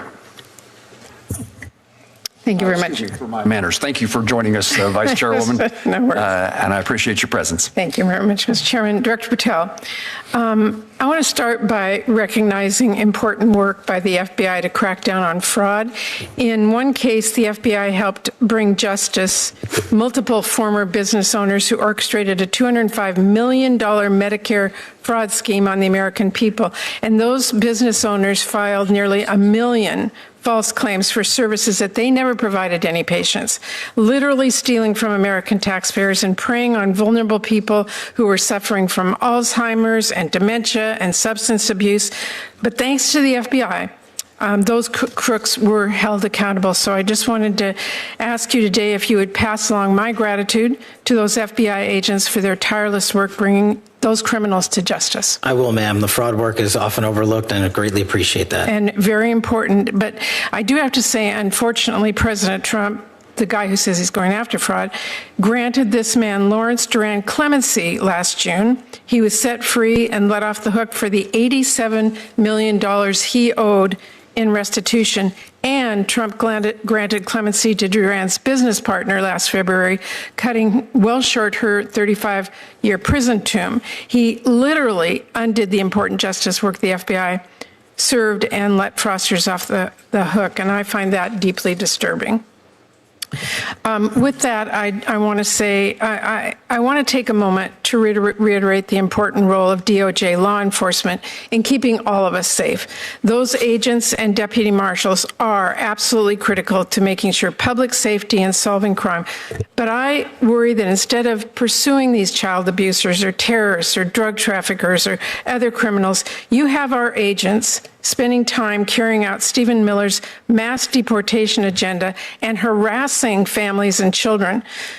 I want to ask you, Director Patel, how many FBI agents have been reassigned to work on immigration enforcement? No one at the FBI has been reassigned to work solely on immigration, ma'am. Well, I would differ with you because according to the Cato Institute, more than 2,000 FBI agents were reassigned to work on immigration enforcement in 2025. By the way, it's not just the FBI. More than 2,000 agents from the DEA, more than 600 from the Marshal Service, and more than 1,000 ATF agents are spending their time on immigration enforcement. That has really pulled critical, highly trained assets off of work to keep our communities safe from drugs and guns and other threats, and I find that deeply disturbing. Now, Director Patel, I want to ask you about a number of extremely troubling stories recently about your leadership and temperament and what's happened to the FBI with you at the top. And in response to all the concerns about your leadership, instead of righting the ship, you've taken to polygraphing your employees to scare them and attempt to rat out leakers.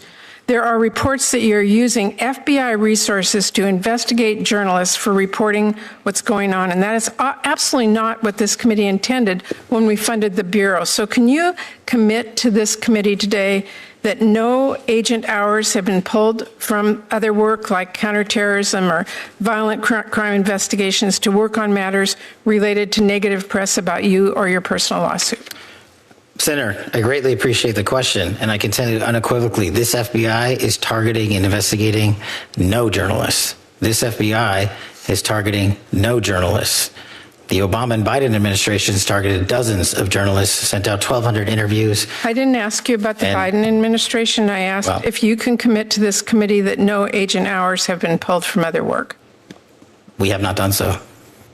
Okay, well, there are reports that are using FBI resource to investigate journalists. You are saying to this committee today that that is not true.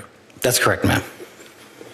Okay, well, let me just say, Director Patel, we need a serious budget, but we also need serious leadership. And I will say this, there's one clear priority in Trump's overall budget, and it isn't law and order, it is war. Because while Trump is proposing cuts to programs that really do keep people safe, he wants to increase war spending by $500 billion. And I don't need to tell anyone here we are not going to bomb our way to safer communities. So I intend to help rip that budget up and write bills that keep families safe. But beyond that budget, we need serious leadership at the FBI that the American people can trust. And I am deeply concerned about the reports that your leadership has not been serious. We need somebody at this agency who's focused on solving criminal cases, not passing out branded bourbon or jetting around the globe. Your job is to be reachable. And I know Senator Van Hollen asked you about this, but I got to say, if you want to pass out liquor or pop bottles in a locker room, stick to podcasting, leave law and order to people who really do care about justice and appearances. That is really critical. And it's what I am really deeply concerned about, and so are many people. Thank you, Mr. Chairman. Can I respond? This is what real leadership looks like at the FBI. Every one of you was given it. This is what's happened under my tenure at the FBI and the Trump administration. 20-point drop in the homicide rate, 45,000 violent offenders arrested last year, twice as many as 2024, 2,450 criminal gangs disrupted. That's a 322% increase from 2024. 6,900 child victims have been located since I've been in the seat. That's a 144% increase. 2,900 child predators and human traffickers arrested. That's a 70% increase. And we've arrested 8 of the top 10 most wanted fugitives in the world in 14 months. That's twice as many in the 4 years combined. That is what the men and women of the FBI are doing, well-resourced. Everyone should take a look at this. If people want to continue the baseless, fraudulent, false personal attacks at me, that's great. Keep the target on me, as I've always said, but the mission has never been better. Mr. Chairman, if I could just respond to Senator Murray. I appreciate the work of our FBI agents, but leadership, serious leadership, is a concern. And we are seeing the pictures of passing out branded bourbon and what happened at the Olympics, and jetting around the globe and all the rest of it. And that, I will say again, Mr. Chairman, is of deep concern to me. Thank you, Mr. Chairman. Thank you. Senator Fisher. Thank you, Mr. Chairman, and thank you, gentlemen, for being here today. I'd like to begin with the agency that you lead, Director Patel. Over the past decade or so, the FBI has come under intense and justified scrutiny for perceived and actual misuse of agency personnel and resources for political objectives. Director Patel, what steps have you taken to refocus the Bureau to its core missions of counterterrorism and counterintelligence on federal law enforcement and on criminal justice? Thank you, Senator. I think the weaponization of law enforcement that you spoke of was caused by the centralization of the FBI in the National Capital Region. What I mean by that is, before I got in the seat, over 1/3 of the entire FBI workforce was located in the National Capital Region. When I got here, I put 1,000 agents into the field permanently. Every single state got more agents than they've ever had. Behind that, I sent 300 intelligence analysts into the field permanently. Behind that, I sent 500 support staff and program managers into the field permanently. And that's only CONUS. We've also expanded our overseas footprint. So decentralizing the bureaucracy of Washington, removing the red tape in the bureaucracy, putting agents in the field in Nebraska and everywhere else is how we're getting the mission done. And no one at this FBI is allowed to politicize or weaponize law enforcement. If you do, you don't get to work there anymore. Thank you. We all know that our country faces mounting and increasingly complex threats to our homeland from foreign adversaries and domestic operatives who are acting on behalf of these malign foreign interests. These adversaries have seized on several recent global conflicts to try and undermine America's geopolitical interests by sowing fear and dissension here at home. The FBI is tasked with investigating foreign and domestic threats to the United States.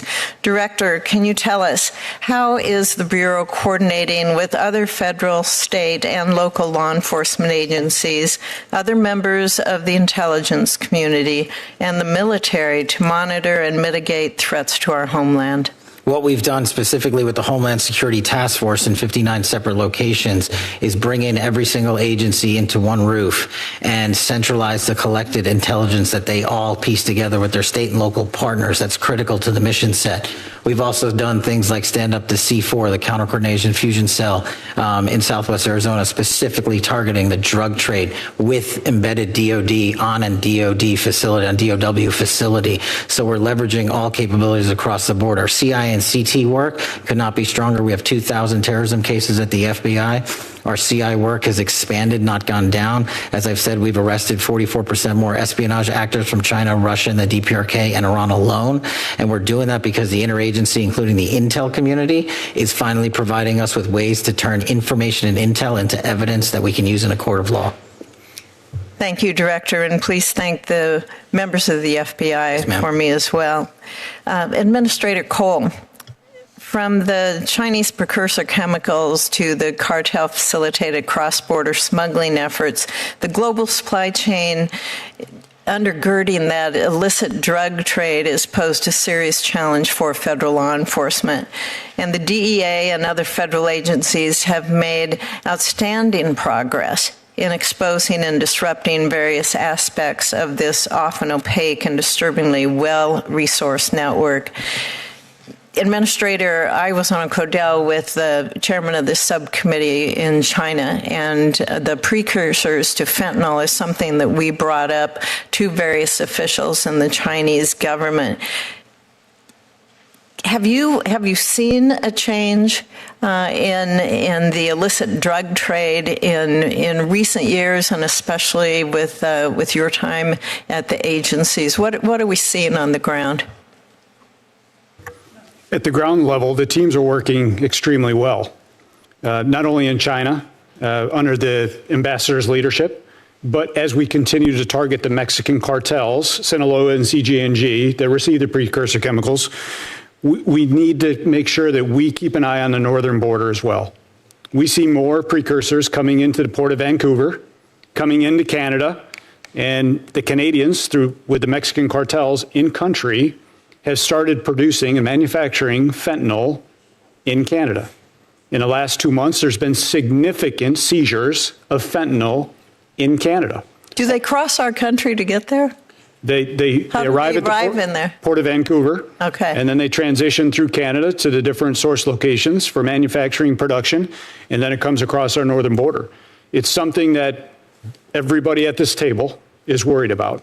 We continue to keep the pressure on China, on India, continue to target the leadership in the cartels, but very conscious of what's going on the northern border as well. Thank you, and thank you all for the work that you do. Thank you. Thank you, Mr. Chairman. Senator Reid. Thank you very much, Mr. Chairman. Director Sakata, you've been neglected. I can't let that go. First of all, let me thank you for your, I calculate, 20 years of service in the ATF. And prior to that, as a police officer in New York and Plainville, Florida? In Plantation, Florida. Plantation, close enough. Yep. But I want to focus on those devices which transform a semi-automatic rifle into an automatic rifle. For many years, the federal government took the position that force reset triggers were, in fact, illegal. And yet there was a case in which, in 2025, the DOJ reversed itself, and they essentially, by their reversal, allowed these force reset triggers to become legal. And all you have to do is buy one, find one, go to YouTube, look at the YouTube. Takes about 2 minutes to put it in the weapon, and now you're firing at about 30 rounds in 4 seconds, which my experience, and I did professionally carry an M16, is that's an automatic weapon. what are we going to do to prevent these type of devices from getting out and raising the threat to the public? Good afternoon, Senator. Thank you for your question. I think just to stay focused on the topic of machine gun conversion devices, they come in all shapes and forms. Some referred to as switches, as they are sometimes put into semi-automatic pistols to convert from semi-automatic to full. Automatic drop-in auto sears for rifles. And ATF has been dealing with an issue related to this for many, many years. The technology has made this proliferate much easier because many of these are either 3D printed now or manufactured in China and shipped to the United States by the container load in some cases. As it relates to the force reset trigger, I'd like to answer that question. That particular type of device was litigated and settled with the Department of Justice not too long ago. I won't be able to comment too much on that specific settlement with the Department of Justice, but it relates to the force reset trigger itself. There are many other types of devices that convert firearms to shoot from semi-automatic to full auto. What we are doing with our partners, state and local partners, our federal partners, and our agents, the devices that have already been determined to be drop-in auto sears, other conversion devices, they remain the same. This settlement relates specifically to the force reset trigger made by Rare Breed. Yes. And I think there's a misconception that this applies to all types of trigger packs that are out there that increase the rate of fire that do not operate in the same way that the force reset trigger made by a Rare Breed does. So it's a very technical, nuanced matter. And our folks at ATF are asking our partners to initiate with us so we can actually examine these devices to see if they are under that settlement or if they actually fall into the other category. The Washington Post reported that the ATF's chief counsel, Rob Leader, objected to the settlement and reportedly thought that, quote, the devices are dangerous and the classification as machine gun should stand.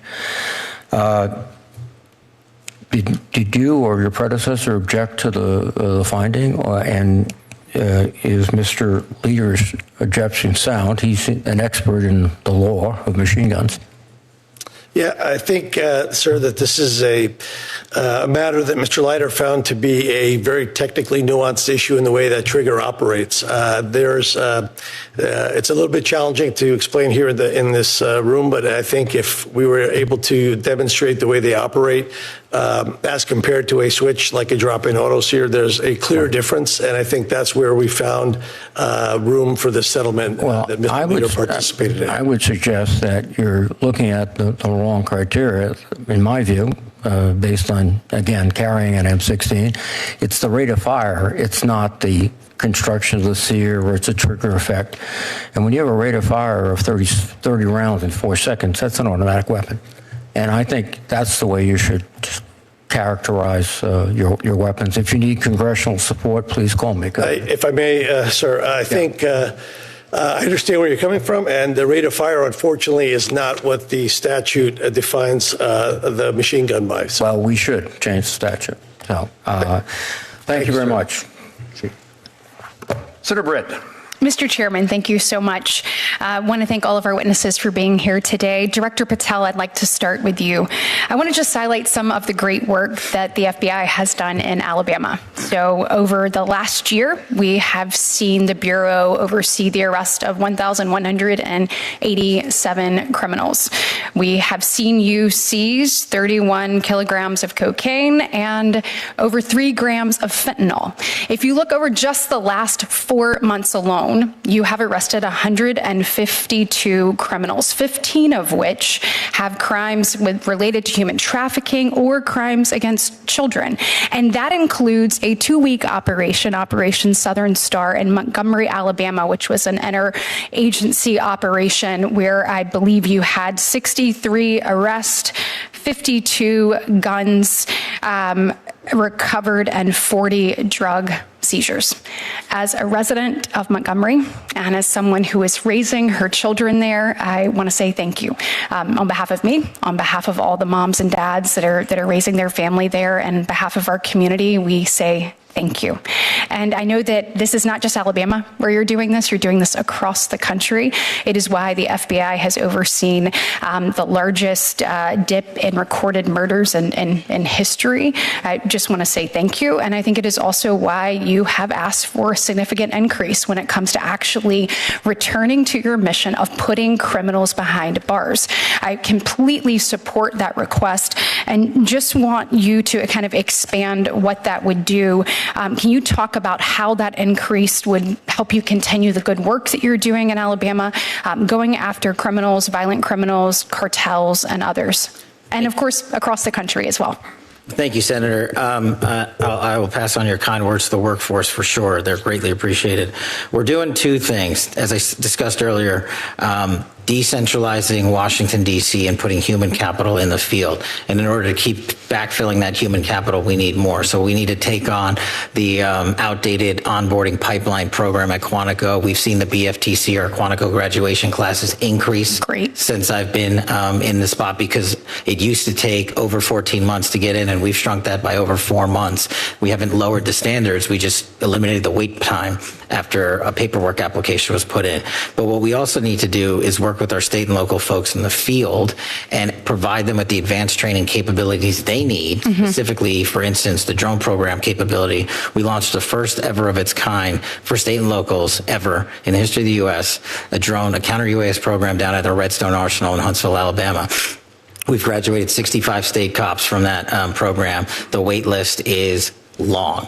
Every single agency across the country wants their police officers there because they want them there for the World Cup, they want them there for sporting events, they want them there for counter-narcotics. So the enhancements we've requested specifically relate to Redstone Arsenal, our advanced training capabilities, including our cyber center, our TDAC school, and we're the only ones in the world that have a ballistic research facility that's housed at Redstone Arsenal. That's how we train the next generation of law enforcement officials, and we need more seats, more humans in the seats that we have. Wonderful. Well, I hope that we will continue to support that. I know the work that you're doing there is cutting edge, and it is also preparing us for what's to come. So thank you, and thank the men and women who work alongside you for making all of this happen. Director Cicada, I know that we discussed at your confirmation hearing the great work the ATF is doing to combat the flow of illicit Chinese vapes into our nation. And I also know Director Seralta that the Marshal Service was involved in some of the recent seizures that we saw as well. These unsafe products target kids in many instances, and I think we have got to put a stop to this. Can you discuss how you think that your budget request for these agencies is going to allow you to enhance your efforts in these space and get these off of our streets? Good afternoon, Senator. Thank you for your question. As you mentioned, Director Seralta, myself, Director Cole, Administrator Cole, and our partners at the FDA are working hand in hand to identify these wholesalers and retailers that are dealing in these illicit vapes. I can speak for ATF. We are very short-staffed as far as our agents go, and our agents are primarily focused on the violent crime efforts that we're making around the country. Although we are greatly appreciative of the president's proposed budget for 2027, that budget maintains current services. It doesn't allow for expansion into other areas. So we would love to have more agents to focus on this effort in particular, but it's very challenging for us to do so with the budget that we have. Absolutely, and I am out of time. I just want to associate myself with the chairman's comments with regards to the Marshal Services and the protection that we provide our judges, from our justices to our circuit court to our DJs. We need to make sure that you have the resources you need to keep them safe. Thank you. Thank you, Senator. Senator Britt, thank you. Senator Peters? Thank you, Mr. Chairman, and to our witnesses here today, thank you. Thank you to each of you for the work that you do every day, especially during National Police Week, as we all gather here. So again, thank you. Director Patel, we are now more than 2 months into a war with Iran, a leading sponsor of terrorism. And we have already seen at least 3 terrorist attacks related to that war, including one at Temple Israel in West Bloomfield, Michigan, where a Hezbollah-inspired attacker rammed a vehicle into a synagogue holding approximately 100 young children. And yet the FBI has not yet put out an intelligence bulletin about the threats to the homeland resulting from this war. Something that is, as I think you know, usually standard action in coordination with the National Counterterrorism Center and DHS, and is absolutely essential to ensuring that state, local, tribal, and territorial private sector partners are prepared for these threats that we are seeing and actual actions that we're seeing. So my question for you, Director Patel, just to confirm, has the FBI, in coordination with NCTC and DHS, issued a joint Homeland Threat Intelligence Bulletin to state, local, tribal, territorial, and private sector partners on the threats from Iran and its proxies as a result of this war? I know we have pushed out numerous PSAs, and I believe through the ODNI we have spoken collectively on the matter, but on the synagogue attack, the FBI directly coordinated with the synagogue 3 weeks before and provided training, which the synagogue themselves stated helped prevent the loss of No, I agree with that. Certainly, I have a question later, but that was a good thing, absolutely. But is there a coordinated bulletin going out to all the entities that I mentioned? We have not found that bulletin. We have not seen that. That has been prior practice for the FBI. I'm wondering why this is different this time. That's my question. So what I'm saying is we've sent out, the FBI sent out PSAs to all our state and local partners, and I'll check with ODNI, but we should have sent out a coordinated, collected message out on that front. Well, if you could forward that to me, because we have not seen that, so I'd appreciate that if that's the case. If you could forward that to our office, I would appreciate it. Senator Peters, is a PSA the same thing that Senator Peters is asking about? Yes. Okay. Thanks. We'll see. I'm, as ranking member of Homeland Security and Government Affairs, Chairman Paul and I, working in a bipartisan way, Chairman Paul, have requested a committee briefing about these threats, about the threats related to what's happening as a result of the war in Iran. About a month and a half ago, we're still waiting to get that briefing from the FBI, and we're the Committee on Homeland Security in the U.S. Senate. Can I get a commitment from you that we will get that briefing as soon as possible? Absolutely. Good. Thank you. Director Patel, for decades, the FBI, in partnership with the Cybersecurity and Infrastructure Security Agency, has played an absolutely critical role in helping both state and local election officials defend against threats to our election. The FBI briefed election officials on both physical as well as cyber threats. It's helped political parties and campaigns secure their communication systems. It has investigated foreign influence operations, and it's investigated threats against our election workers. And the work was bipartisan.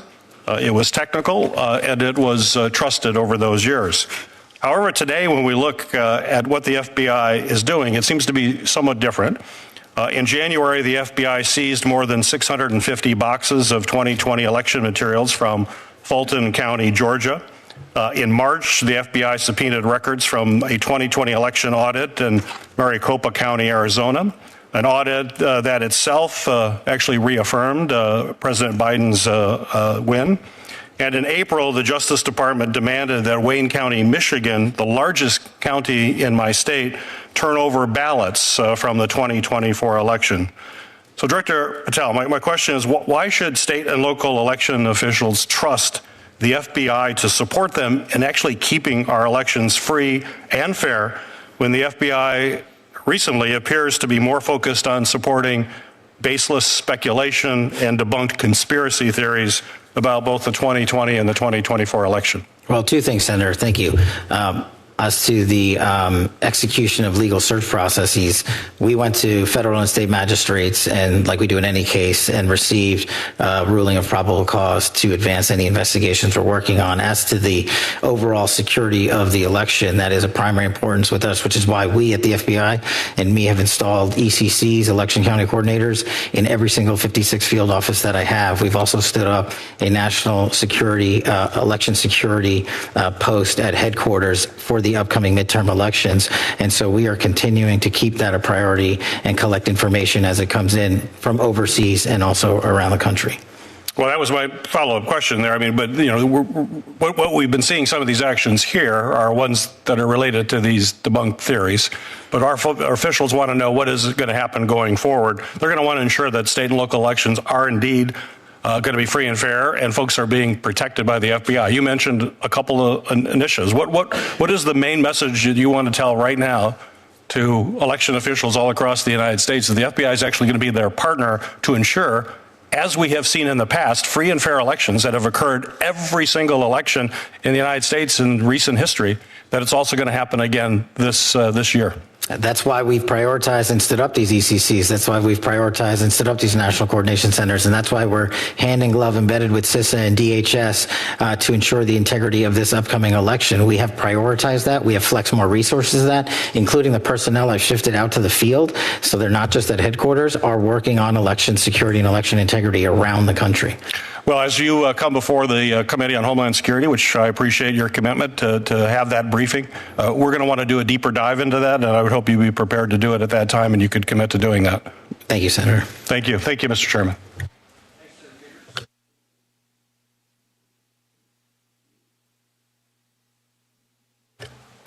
Thank you, Mr. Chairman. Thank you, directors, all of you, for your good work. I'm sure you have figured out by now that you're not going to be able to make some people in Washington, D.C. happy. I regret that. One of my colleagues talks, Director Patel, about you traveling too much. Is it important that you go out there and travel and talk to our line agents and try to maintain morale? That's one of the most important parts of the job. And if I can, when it comes to travel, I've actually traveled 1/3 less for personal holidays than my prior two predecessors combined, and I've taken half as many days off as my prior predecessors combined. Have you ever seen United States senators travel, including overseas? Frequently. You've seen that? Yeah. Yes, sir. I want to ask you and Director Cole, I see where the Department of Justice, presumably with your cooperation and good background work, just indicted a governor in Mexico for working with cartels to poison our people, which everybody's entitled to a defense and they're innocent until proven guilty. But I saw none of that in the prior administration of trying to get serious. Tell me, I love the people of Mexico. They're just wonderful people. They're our neighbors. We buy a lot of their goods and they buy a lot of our goods. But help me understand why so many of the political leaders in Mexico cooperate so fully. Well, strike that. Tend to have very close ties with the drug cartels. Is it money? Is it power? Is it fear? And what do we do about it? I'll address it generally. The case is specifically the DEA's, Senator, but generally speaking, we've been able to retrieve 98 defendants from Mexico in the last year, which is, I think, triple the year before. So they're cooperating in ways that they haven't done before in the past. But I do see your point, and I agree that largely it's fear, Senator. These cartels have so much power, and you've seen them go down there and kidnap people, behead people, burn people, and I think it's a combination of the fear and a little bit of the corruption because of the influence they have with the amount of money they make from the narco trafficking trade, which is why we're prioritizing bringing it down. Mr. Director. Senator, it's good to see you again. And, good to see you, I testified during my confirmation hearing regarding the arrest of Garcia Luna, who was in charge of the federal police in Mexico. Mm-hmm. And after a career special agent, had the opportunity to work in Colombia, Afghanistan, and end my career in Mexico, there's no doubt that the narco traffickers and high-ranking government officials in Mexico have been in bed for years. But for all of a sudden, we're paying attention to it. We have a president who fully supports America first, Americans first. They are just as much responsible for the death and destruction of record amounts of Americans by cooperating, by conspiring, by helping, producing this poison to come across the border and come into our country. And Senator, I can assure you, this is just the start of about what's to come in Mexico. Good. I think it's important, and I don't want to paint with too broad of a brush, but I think it's important that we keep the pressure on. And I appreciate the good work that both of your agencies have done and that the president has done.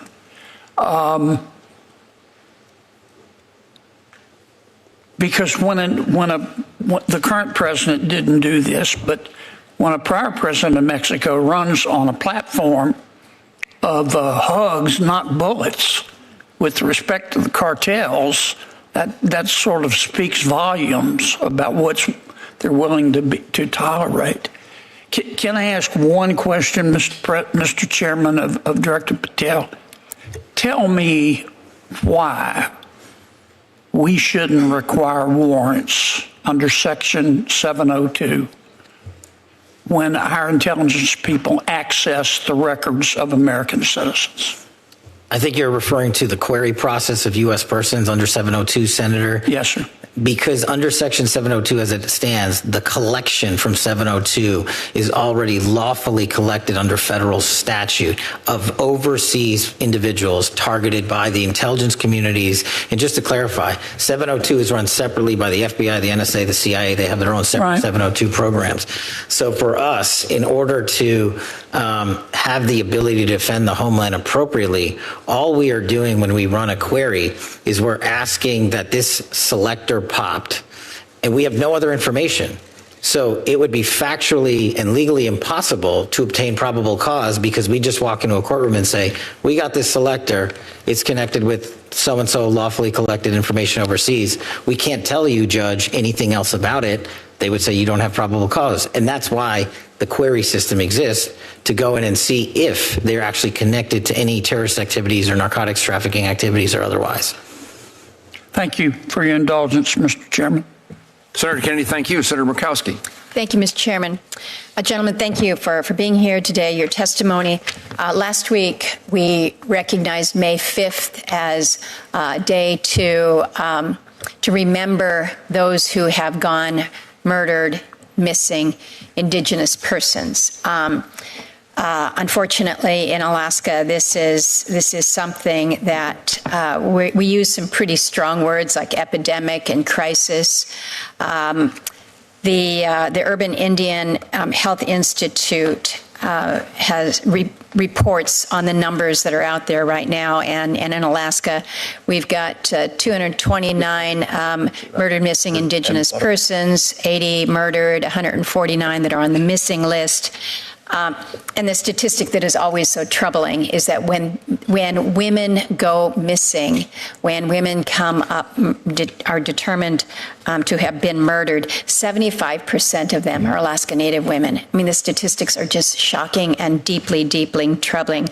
Alaska is the fourth highest state when it comes to murdered, missing Indigenous women in the country. Obviously, we have a large Indigenous population, but it is something where when you listen to the statements from so many Native women that they feel unsafe in their home communities. They feel unsafe in their villages, and they feel probably most unsafe in the biggest village, which is Anchorage.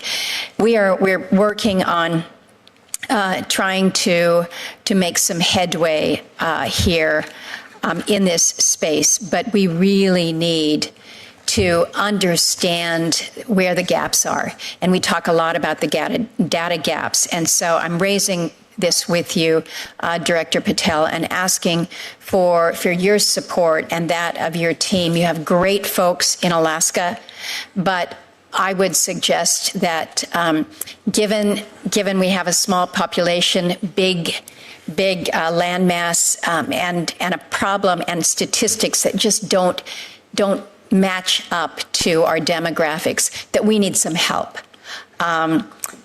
We've got good cooperation between all of our federal agencies, working with our tribal partners and with the state. But I would just ask your commitment today that if you haven't already trained a focus in this area, that you will commit to helping us in Alaska. Absolutely, Senator. That's why we launched Operation Steadfast Promise, which is the first ever of its kind year-long campaign for crimes on tribal lands across the country, to include Alaska. And I'm proud to tell you today that one of the biggest problems I was informed about over the last 14 months was communication gaps. Yep. And the FBI, for the first time ever, completed its pilot program on the Navajo Reservation down in Phoenix area with Starlink capabilities. And we are now going to be delivering to every SAC Starlink capabilities specifically and solely for communications on tribal lands to conduct and investigate tribal investigations. Well, I just might add that the communications is one thing amongst the law enforcement, but it's also communicating back to the families, yes, the families that are so anxious. And this is where I think we have some real failures, if you will. And I'm stressing it with regards to Alaska, but it is Alaska Natives, but also American Indians, as you've pointed out there. So I appreciate your commitment on that level. I wanted to ask about your comment, Administrator Cole, when you were talking about the fentanyl that we're seeing coming from China into Canada and then coming back in. Vancouver is not too far away from where we're sitting over there in the Northwest. I want to just confirm that as we are focusing on intercepts at the southern border, we're not taking our eye off the ball when it comes to the northern border. And this is to you, Administrator Cole, when it comes to the drugs, but also to you, Director Patel, in terms of the terrorist threats that we may see, who may be looking to the northern border as perhaps being more porous, certainly longer in my state. So if the two of you can speak to that. Go first. Go ahead. Senator, from a DEA perspective, we're keeping our eye on Canada. We're going to open 2 more offices in Canada, proposed for 27. But we will continue to do outreach. We'll continue to work with the tribal and the Native Americans when it comes to educating them, providing them the resources. But number 2, the tremendous working relationship we have with the U.S. Postal Service with intercepting packages that are leaving the states going into Alaska. For example, in April, we had a targeted enforcement where we got 10 kilos of fentanyl in multiple packages that were going into Alaska and 5 kilos of methamphetamine that were leaving domestically going into Alaska as well. So this is the importance of the holistic approach, opening more offices, but keeping our eye on this cause and effect that we see from the Mexican cartels now entering into Canada. Thank you. Director? Yes, Senator. What we've done specifically on the northern border front is launch and stand up the first of its kind Homeland Security Task Force in Alaska, which allows us to take a lot of the funding and resources that we have access to and put more agents and intel folks, not just from the FBI, but from the other agencies across the board. And what we've also focused on, at least at the FBI, is working with our Canadian partners on the production capabilities that the drug traffickers have moved up to the north of our border, and specifically fly it into Alaska and also into mainland America on tribal lands. And we've had some success there working with our Canadian partners because the drug traffickers got smart with the securitization of the southern border and moved it up there. So we're tackling that with our CEAS partners. Thank you for not taking the ball off that.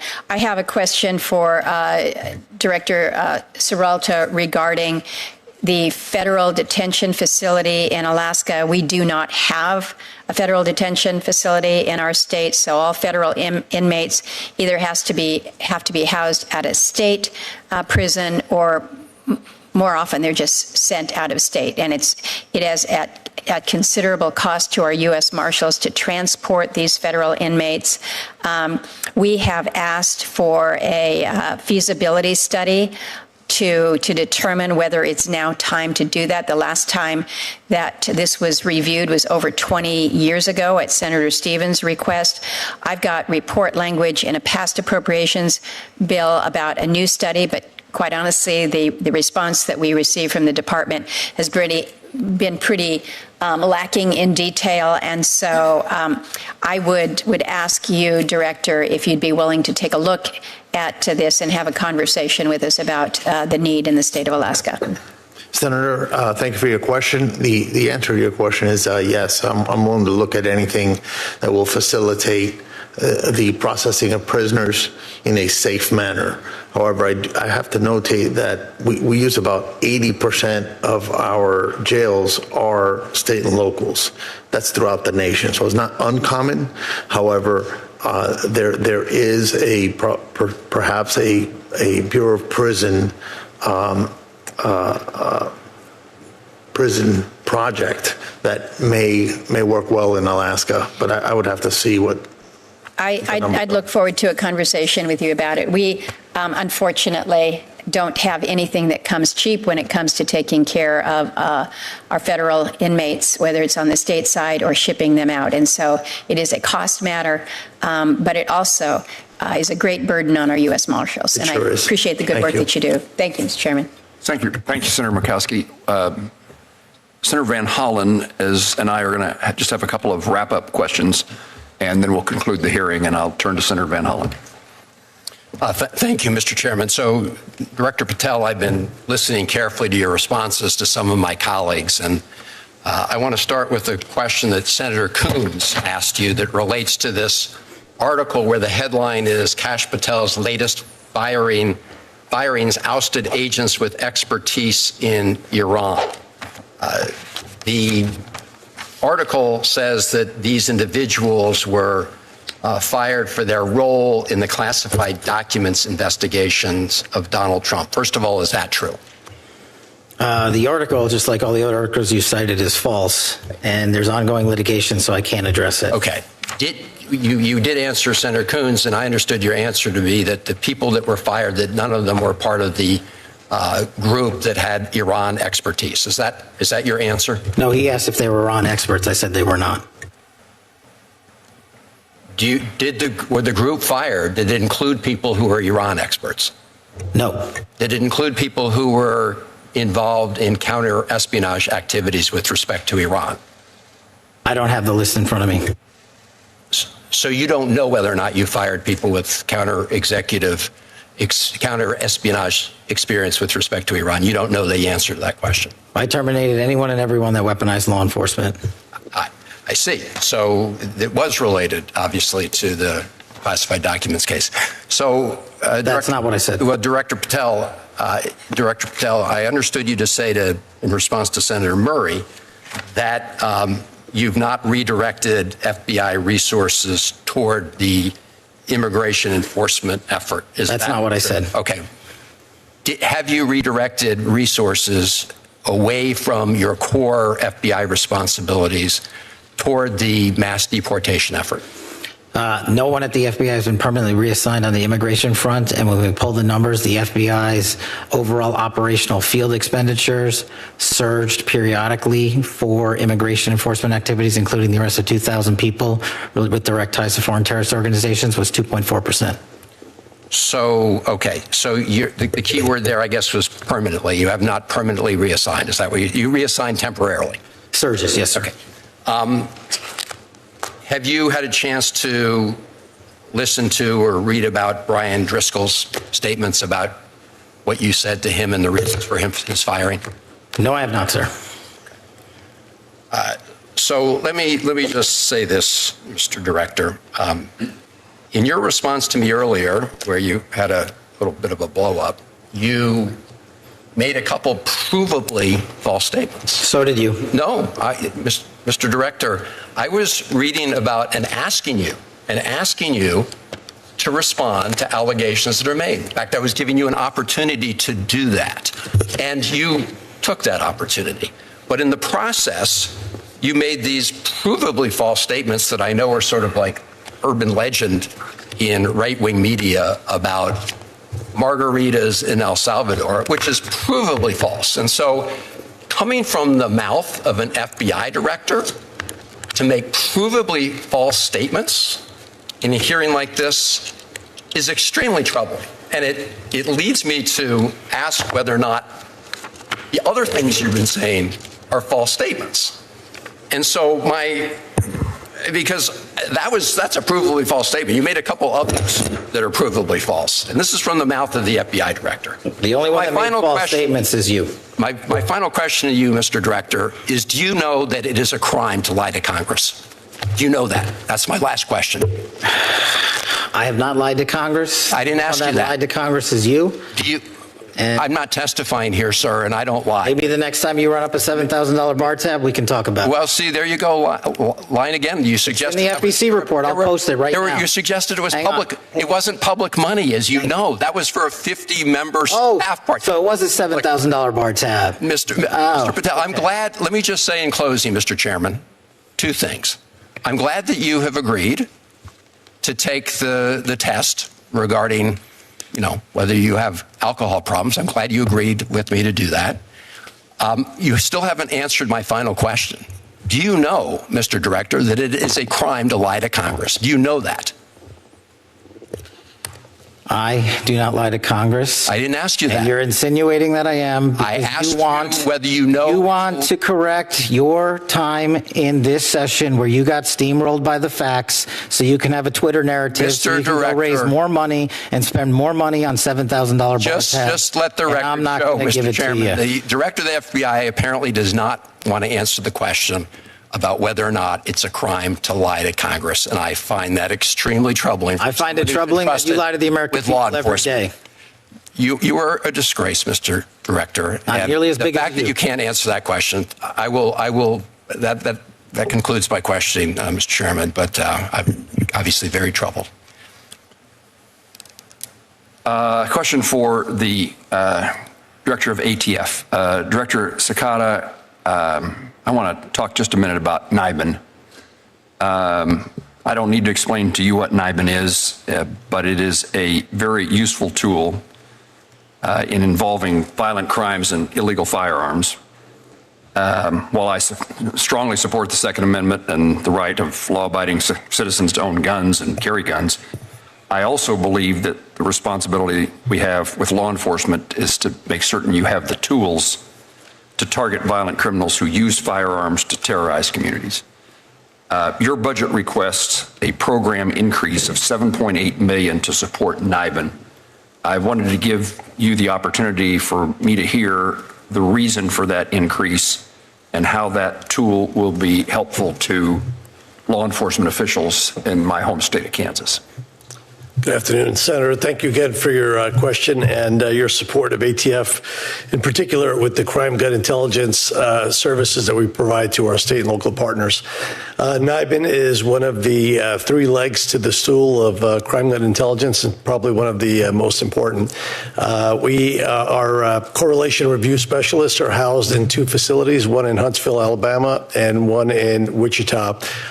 They review approximately 3,000 images per day that are received from our state and local partners. Those images are fired cartridge casings that are recovered in crime scenes from across the country. And those experts, which we call correlation review specialists, have a capacity as to how many images they can review over their 8-hour shift and be able to successfully match to a crime scene out in the field. We currently run two shifts, about 16 hours a day. in both of those facilities, and we service approximately 12,000 police departments around the country. We have a pending backlog of about 30 police departments that are waiting to be added to NIBIN, and many more that are seeking support in acquiring a brass tracks machine, which is the actual machine that takes the images of either the fired cartridge casing or a test-fired casing on a firearm we would recover from a crime scene. The capacity is pretty much capped right now. And we have a number of issues we're dealing with. In 2027, about 226 brass tracks machines go end of life around the country for our state and local partners. Those partners do not have a budget to replace those machines, which would mean that the critical services we provide and the way those departments are interdependent on one another to share that intelligence, because often shooters come to one city, commit a shooting with their firearm, but live in another city and use those firearms in those other cities. We actually develop quite often the leads from the adjoining city. So it's critical for us to have the money to keep on modernizing the system and to be able to take on the additional capacity that our state and local partners require ATF to be able to handle as we continue to tackle this problem of violent crime attributed to violent felons around the country. And that's the purpose of the $7-point-something million. A portion of it, yes, sir. Okay. And it used to be, let me understand about this. Do you provide the necessary device for local law enforcement to make that finding that they then forward to the NIBIN Center? So that the device is called the brass tracks machine. The brass tracks machine? Yes, sir. And do you provide that to local law enforcement? We in the past have purchased it for the local police department at a cost of approximately $300,000 per machine, $200,000 for the machine plus about $100,000 for 5 years of service. And the widespread use of that machine is hugely important to the success of the overall mission of identifying and correlating. That's correct. If you don't have the ability to input the information, then the system is less valuable. That's correct. It's if I was to compare it to AFIS on the fingerprint side, the more fingerprints you have in the system, the more likely you will come back with a successful match. Director Patel, let me ask you about what should I be worrying about? Kansas City is one of the host cities for the World Cup, a significant presence, and we've had, with your help, we've had a hearing in this subcommittee along with the Senator Britt's subcommittee on Homeland Security, looking at the security issues for places across the country associated with the World Cup. I wasn't able to ask you this question at the time, but just what are your worries and what should I be worrying about in trying to help Kansas City and other communities have the necessary safety and security for the people who attend? For Kansas City, for any host cities, for any base camp cities, it's the same message. Our best partners are our state and local partners, and are providing the training that we do for our counter UAS program to our host cities and our base camp cities is critical to that, but also deploying during the World Cup events to all the major cities across the country, including our SABTs, our bomb technicians, and our evidence response techs. We are prepared and already put out a program to surge to those cities ahead of time and during the World Cup staging events. We've also completed or will complete 300,000 background checks for individuals coming associated with the FIFA World Cup. So we run them against our background holdings along with the other federal law enforcement partners agencies, and then we push that back out to the field. But the best thing that the communities can do, because the communities are the best partners for the FBI, is the communities and the state and locals online can help us monitor, can help send tips to the FBI, can do it at NTOC, can do it at CGIS because of the AI capabilities that we've implemented there. And we're allowed to triage that data in near live time and send it back to the community and the state and local and say, hey, this individual's a threat, or this individual's talking to someone that's a threat.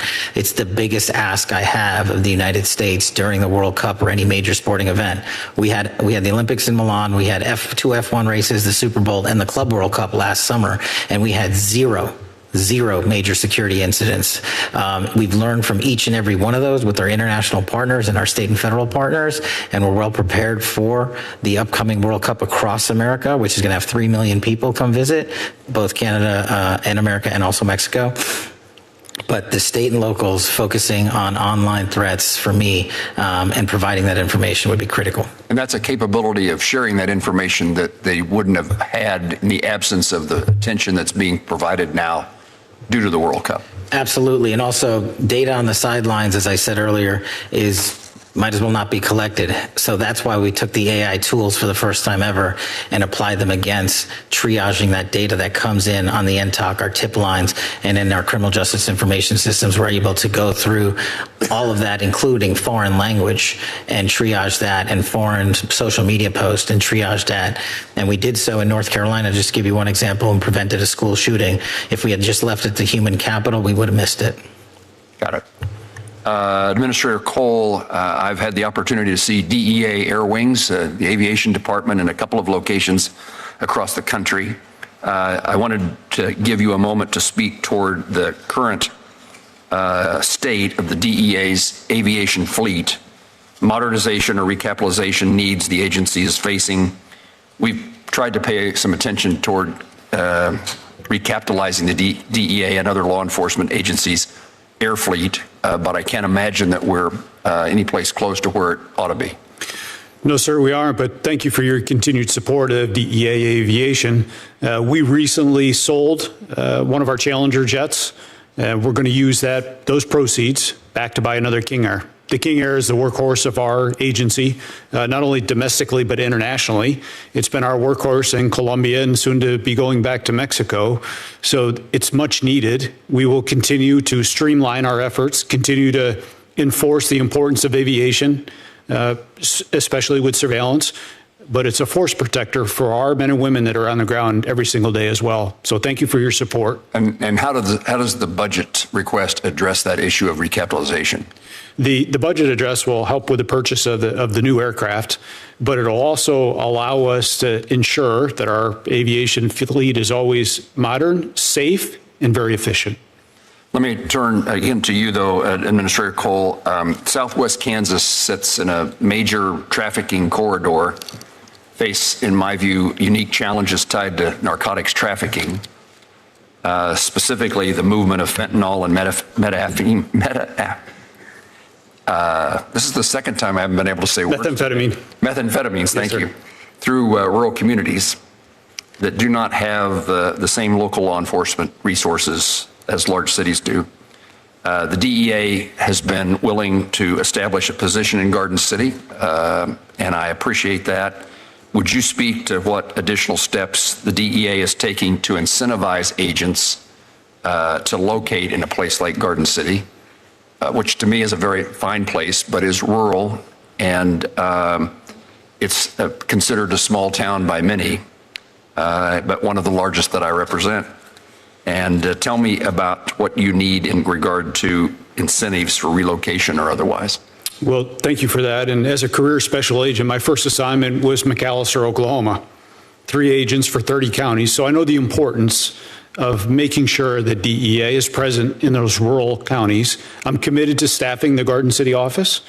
I'm going to personally pay attention to it, and we're going to get you somebody there because it's the number one priority, our connectivity to our state, local, and tribal partners to, number one, address the fentanyl epidemic that's ravaging through our states, but also to increase the capacity when it comes to sharing intelligence that allows the state and locals to do their jobs. Do you have incentive capability to incent someone to locate in a particular location, large or small? Yes, sir, we do. Director Patel, I want to ask you to speak about the current threat environment in regard to religious and specifically Jewish communities in the United States, the status of the October 7th task force, and what steps the FBI is taking to coordinate with local law enforcement in regard to religious institutions. So we have focused heavily on those religious motivated acts of violence. And the October 7th task force, actually, I'm glad you bring it up, was the first model on the counterterrorism front that we utilized AI on our collection.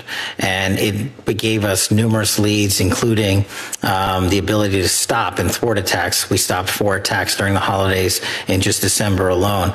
Unfortunately, the reality that the Jewish population faces is that 60% of the FBI's cases that are based in hatred or ideology are targeted against the Jewish community.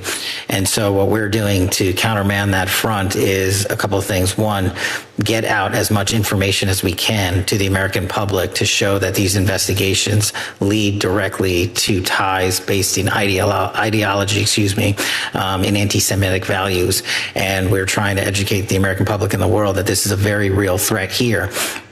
Targeted behind the Jewish community are, of course, a good amount of Catholic and Christian hate-based ideology and crimes. And so what we've done across the enterprise is we've shifted the resources from D.C., put them out into the field to specifically go out into the field and dismantle not just the networks on the ground, but also reverse engineer who these people know, who paid them, how they got there, where online they are communicating, because that's the biggest incubator for this hatred and ideology. And what we're trying to do with our SACs in the field is have engagements like we did with the synagogue in Michigan and elsewhere ahead of time and train the local communities based on the fact-based investigations we're conducting across the country so they can prevent, like they did in Michigan, a mass attack. Senator Peters' question and your response in particular caught my attention, which suggested that there was knowledge and information in advance, and so there was capabilities of prevention or reduction in the outcome, the nature of the outcome. And is that unusual? Are you able to see? You able to see through your work that something is about to happen, as compared to respond to something that did happen? That's correct, sir. And it's also just proactive because of the investigations we've undertaken in hate-based ideology. We're able to go out ahead of time to synagogues like in Michigan. So we didn't have a direct threat reporting related to that individual conducting that threat, but we knew other individuals and synagogues in the area would be targeted. So we went there and instructed them on how to secure the facility should they undergo an attack. And the individuals that worked there immediately called the FBI and they said, our training pursuant to you, the Bureau, led to us being able to save lives on that day. And we're doing that around the country. It's a really rewarding circumstance. It was the FBI. It's pleasing to me. Director Seralto, U.S. Marshals have had success in regional fugitive task force models across the country. There's been conversations in the past about expanding or strengthening that regional task force capabilities in the Midwest part of the country. Is there a possibility of bringing an expanded regional fugitive task force presence to the Midwest? Is that still part of conversations at the U.S. Marshals Service? Thank you for your question, Senator. So the President's budget request expands the regional fugitive task forces and the district task forces with operational and administrative personnel dedicated to the fugitive apprehension missions. Also includes expansion of our tactical canine to provide each RFTF with a full-time canine support, extremely important. For that, we were provided with $43 million. However, the program increases is for 107 positions. Our goal is to cover the country from coast to coast with RFTFs. However, that does require permanent appropriated funding for that purpose. So, short answer is yes, sir. There is thought. That was my second question. Do you have the resources to implement that thought? And your answer is not necessarily. Not necessarily, sir. Understand. Director Patel, I was an advocate of your idea a year ago of putting agents in the field, and we heard today a number of instances in which that's made a difference. And I assume that is a success and is the intention for the FBI to continue in that fashion. Yes, sir. We're going to continue that way. The hiring capabilities, do you all have positions that are empty, are vacant and need to be filled? Is that true across the board? Yes, sir. Yes, sir. And the reason those positions are open is what? Is there a common denominator among the agencies? someone could say what their problem is, and I'll see if everybody agrees. I could speak for ATF. I think, sir, that for our purposes, we were under hiring freeze in 2025, so we weren't able to start up our hiring machine. We received authorization late in 25 to begin to backfill some of those vacancies. And in addition to that authorization, we've received significant support through some supplemental funding through the HSTF and OB3 to try to backfill agent positions. We are in that process right now, but as I stated, taking a machine from full stop and bringing it into operation takes some time. So we're in that stage right now where the machine is moving forward, and we anticipate being able to backfill those positions with the support that we've received. Anybody need to add anything to Director Cicada's? Senator, I'd like to add to that for the Marshal Service, our HR department actually has a very archaic software program for human resource management. So we're upgrading that system as we speak, thanks to the help from DOJ and OMB. And I believe we're going to be able to get over that hurdle. Okay. And Director Patel talked about the training of local law enforcement, the FBI Academy, and its value and the demand for those services. I know the FBI has their own training facility. We ought to figure out how we can train more local law enforcement officials. I've seen and had conversations with local law enforcement officers as well as their superiors who are so pleased by the training they've received, and it's a professional change in their lives, having had that experience. Is once you find someone to fill a position, is training an issue to get them on board and at work? I think there's two pieces to that. The National Academy to train our state and locals, for whatever reason, they had capped it before I got there, and everybody across the country wanted more slots. So I'm putting 200 more police officers through our National Academy here, 50 more per class. That problem you're apparently solving, or? Yeah, that one we've solved. On the BFTC side of the house for the special agents, what our lag was there was essentially 100 days once you submit a piece of paper, your application, to say, I would like to come do this, and for them to just receive an interview. So we eliminated the lag time. So we took off almost 4 months of lag time. And because of that, our BFT classes have started going up.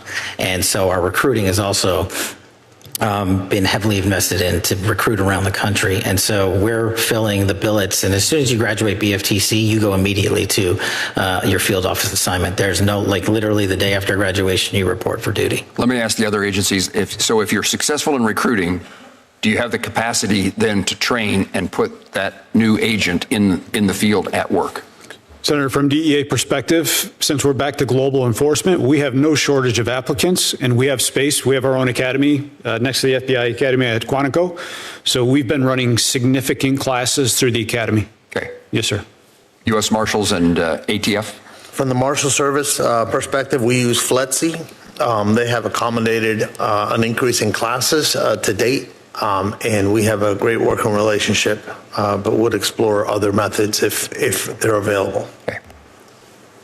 And the same for us, sir. We also have our agents go through FLETC, and FLETC has accommodated us by providing double the number of classes that we are normally slated for 27. Thank you. Only other comment I'd make, and then we'll close the hearing, is the Homeland Security task forces that we were accustomed to OSADEF prior to that. Now we have HSTFs. We're working, and if there's ways that we can be of help, maybe that's the way for me to say it. Homeland Security needs to make reimbursements to the various agencies, and so we're working to make sure that that happens in a timely fashion. I would guess DHS, because of a number of reasons, is administrative challenges in the last few months, maybe is slow in accomplishing that, but we recognize the money that needs to be transferred to get to the agencies to participate in the joint efforts. That makes sense. Am I missing something? Okay. Yes, sir. I'm not going to ask that question this time. If there's no further questions, senators may submit additional records for the subcommittee's official hearing record. We request the director and administrator's response within 30 days. Subcommittee stands in recess, subject to call of the chair.